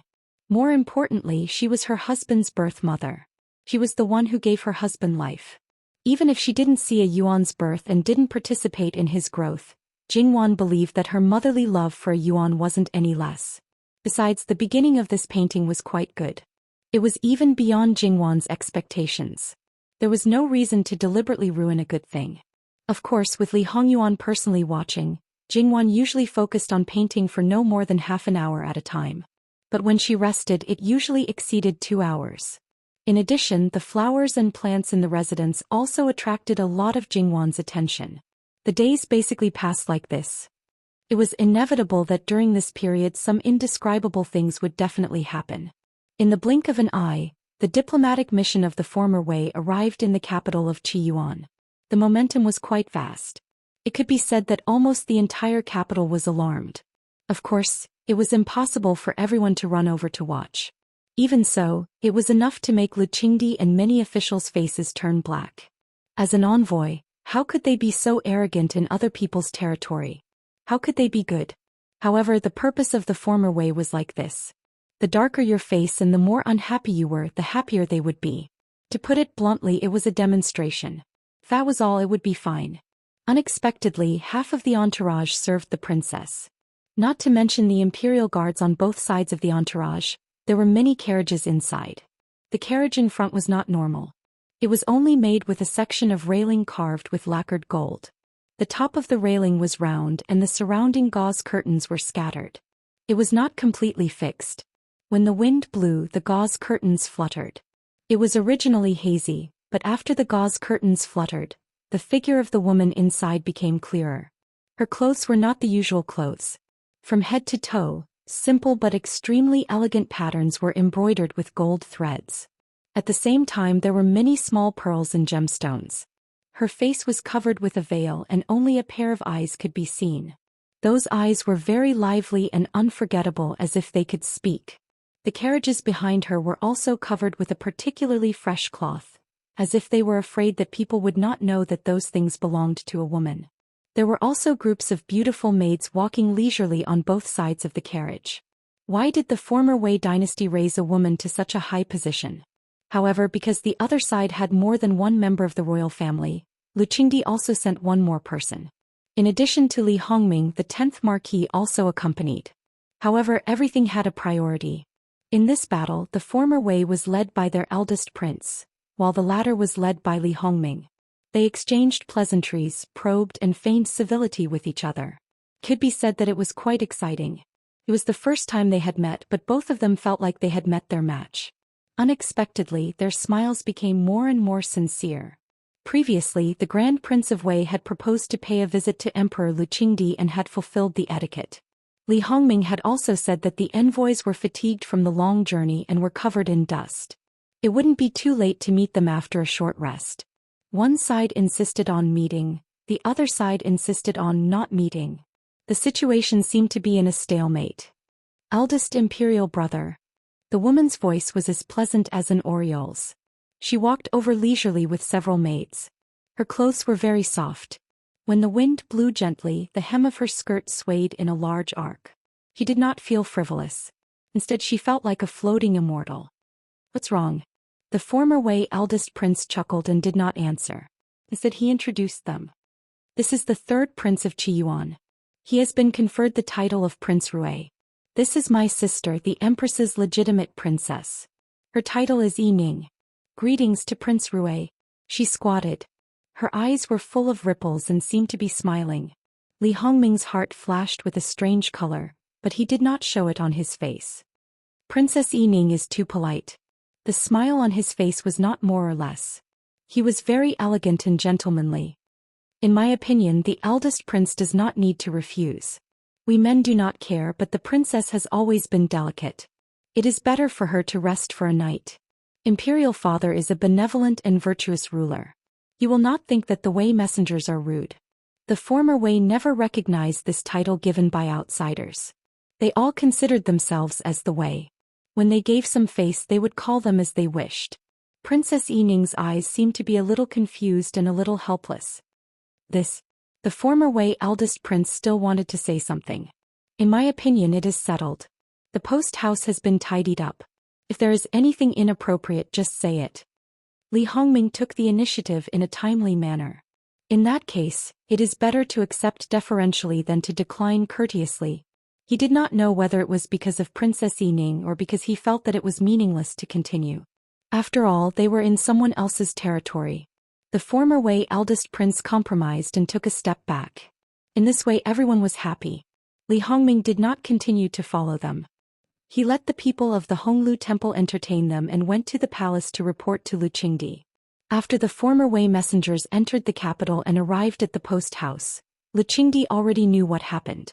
What he wanted to know now was how Li Hongming felt after the initial negotiations with the messengers. Li Hongming only used 4 words to summarize. They did not come with good intentions. Moreover, Li Hongming did not see the other prince from beginning to end. The former Wei eldest prince only said that his younger brother was naughty and mischievous, and did not say anything else. However, there was one thing that could be confirmed. That prince had definitely followed the envoy group of the former Wei into Qiyuan city. It was just that he didn't know where he had been thrown to. Obviously, it was either another person who didn't play by the rules, or it was done on purpose. He wanted to take advantage of this opportunity to investigate the situation in Qiyuan city. It was not that the Qiyuan did not expect this to happen. However, they did not expect that the other prince would do this in person. Since they did not keep an eye on him from the beginning, it would be very difficult to find him now. Especially if the other party deliberately hid his whereabouts and acted alone, then it would be impossible to find him in a short time. After all, the former Wei and Qiyuan's cultural heritage were basically the same. If they randomly found an inconspicuous piece of clothing and the capital was so big, it would be like looking for a needle in a haystack. It would be extremely difficult to find a person. Lu Qingdi and the others were in a dilemma.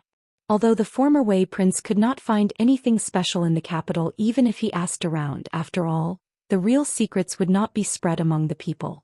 He could not enter a place that was not among the people and would not be able to find out anything. It seemed that there was nothing to worry about. However, that was not the case. After all, that was a prince of another country. If something happened to him in Qiyuan's capital, it would lead to a diplomatic problem between the two countries.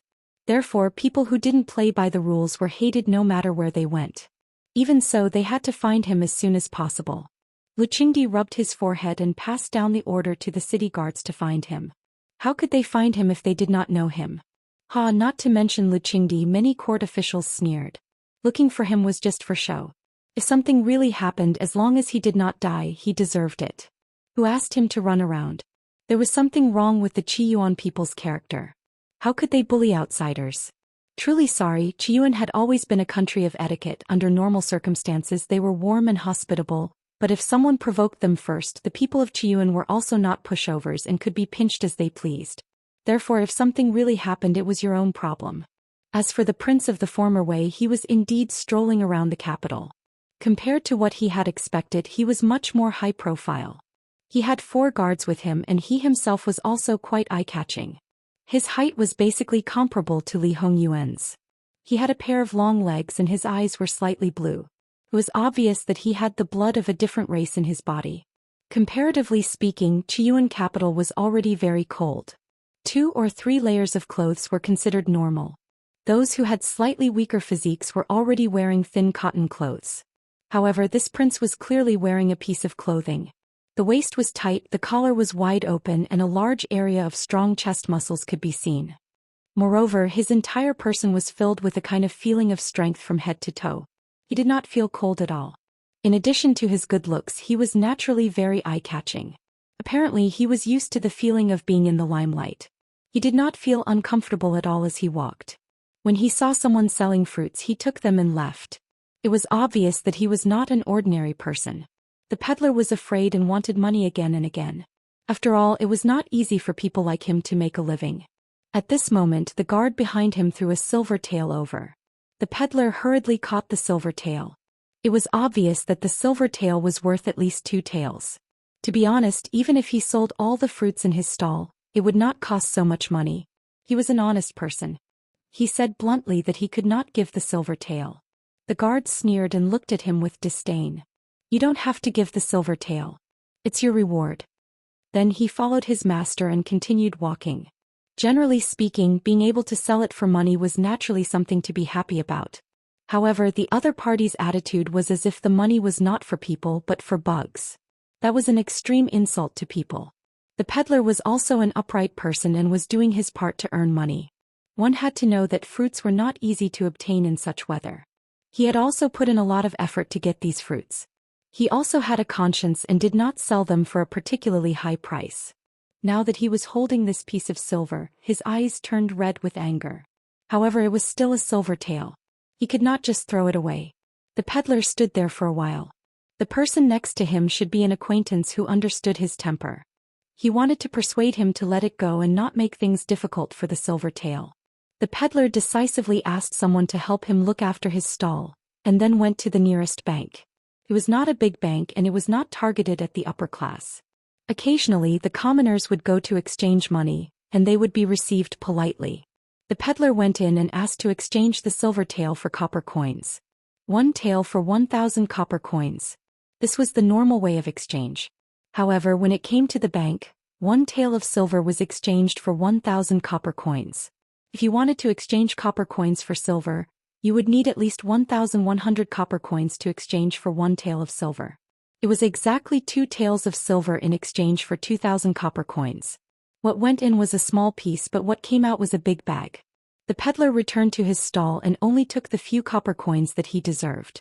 He wrapped up the rest and asked someone to help him look after it. It seemed that he was going to return the money. However, originally he only needed to twist the silver tael and exchange it for 5 copper coins. It was more than enough and convenient to carry around. Now that he had changed it all, he was angry as expected. Another person took a fruit from the stall. Of course, the other party threw down a few copper coins. As he chewed on the fruit, he said, "You want to return the money? Give it to me, I'll help you."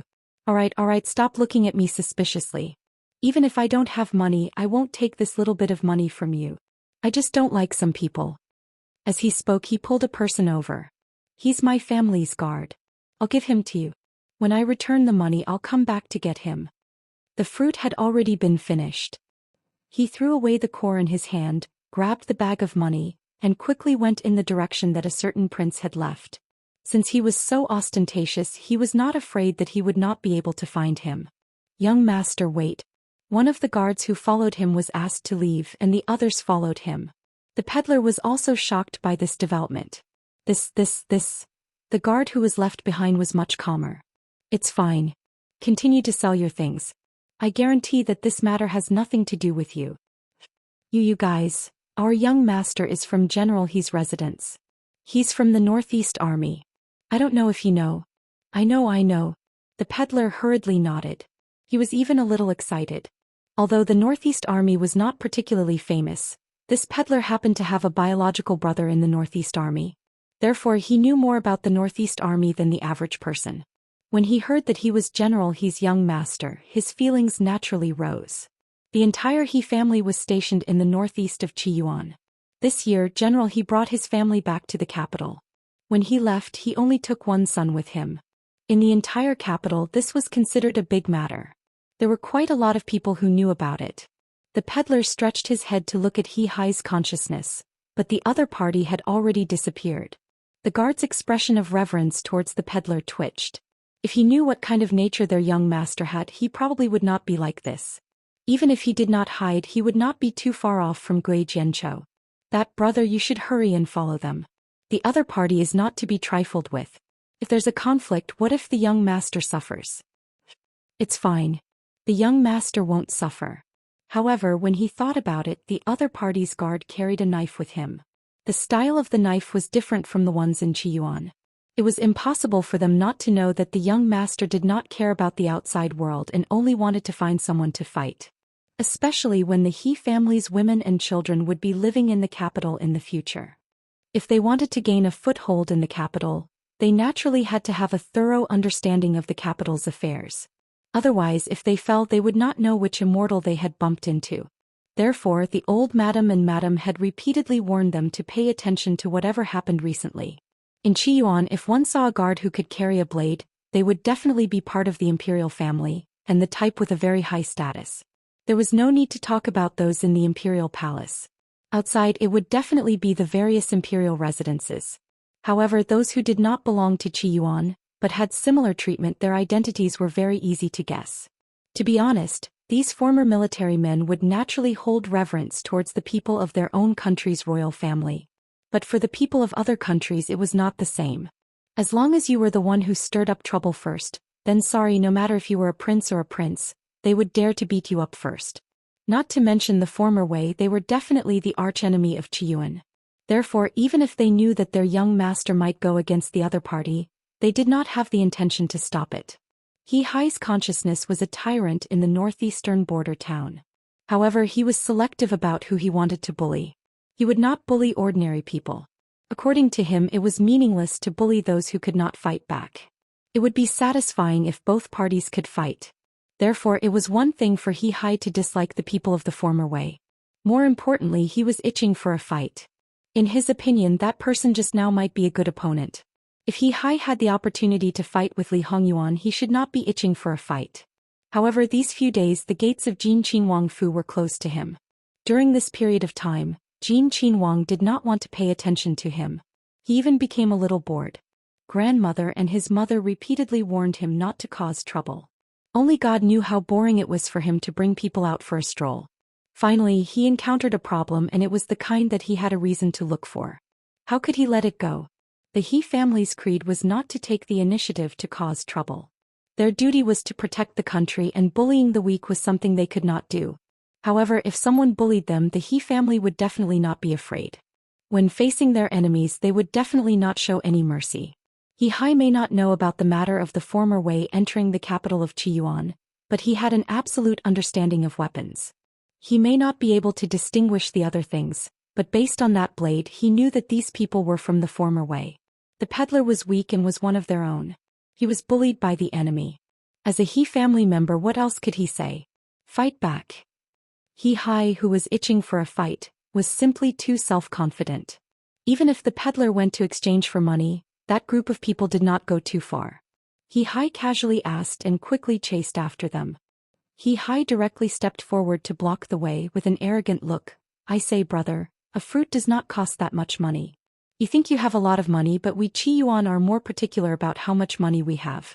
Therefore, this young master will work a little harder and send the money back to you. That former Wei prince's bodyguard saw that something was wrong and immediately pulled out the blade at his waist. He Hai didn't take it seriously and even smiled with a little excitement. When that imperial prince saw He Hai's expression, he knew that this person was not the same as ordinary people. His fear of death was not simple. Therefore he reached out to stop his bodyguard. This little bit of money, this imperial prince really does not care about it. That peddler did not have it easy to buy these fruits. I will reward him. That will not do. Everyone in Chiyuan may be poor but they are ambitious. Here, take it. He raised his hand and threw the cloth bag over. Although the cloth bag was tied tightly, the rope that connected the copper coins had been broken by He. When he threw it, the other party subconsciously blocked it. Almost 2,000 copper coins fell out. Although it was not enough to hurt anyone, the scene was exciting enough. He frowned. Even if you are an imperial prince, no matter how much money you have, you should not waste it like this. Could it be that your old man did not teach you that as a member of the imperial family, you should be diligent and thrifty and be an example to the world? Doing this, not only will you damage your own virtue, you will also implicate your own country. As he said this, he shook his head and sighed. The former Wei prince was so angry that he laughed. In the former Wei, he was also arrogant and despotic. If he wanted wind, he would get wind. If he wanted rain, he would get rain. He was a person who was exceptionally favored. He was the type who would argue with the heavens, the earth, and his brothers. Of course, he was still too far away from Li Hongyuan. At least he did not dare to argue with his old man. Fortunately, he had never encountered a situation like today. Deliberately looking for trouble? Little Yi, I only do what I think should be done. Humiliating my Chiyuan's people, it is my duty to seek justice for them. If you think this is looking for trouble, then it is.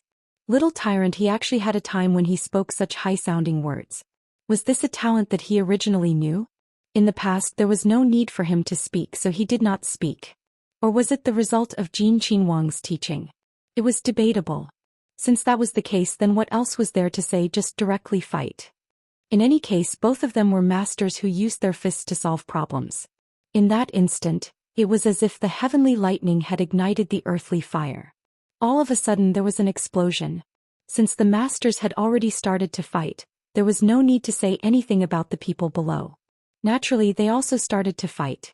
However, it was 4 against 3, a knife against a fist. Because He Jihai's people were all military men, they had seen blood and been stained with life, so they naturally fought valiantly. Even if they were short of weapons, they would not be at a disadvantage for a while.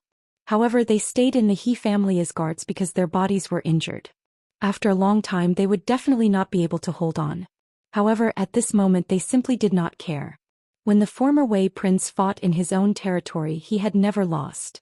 Of course, he did not rule out the fact that others did not dare to fight with him. However, he also admitted that he was really strong. However, He Jihai was stronger than him.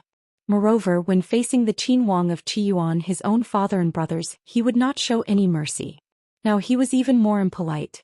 Moreover, he did not know if it was because he had been hung up and beaten by Qinhuang during this period of time, but He Jihai, who had never been interested in hanging up and beating others, was very excited at this time. It turned out that abusing people would be very, very refreshing. Thus, his actions became even more ruthless.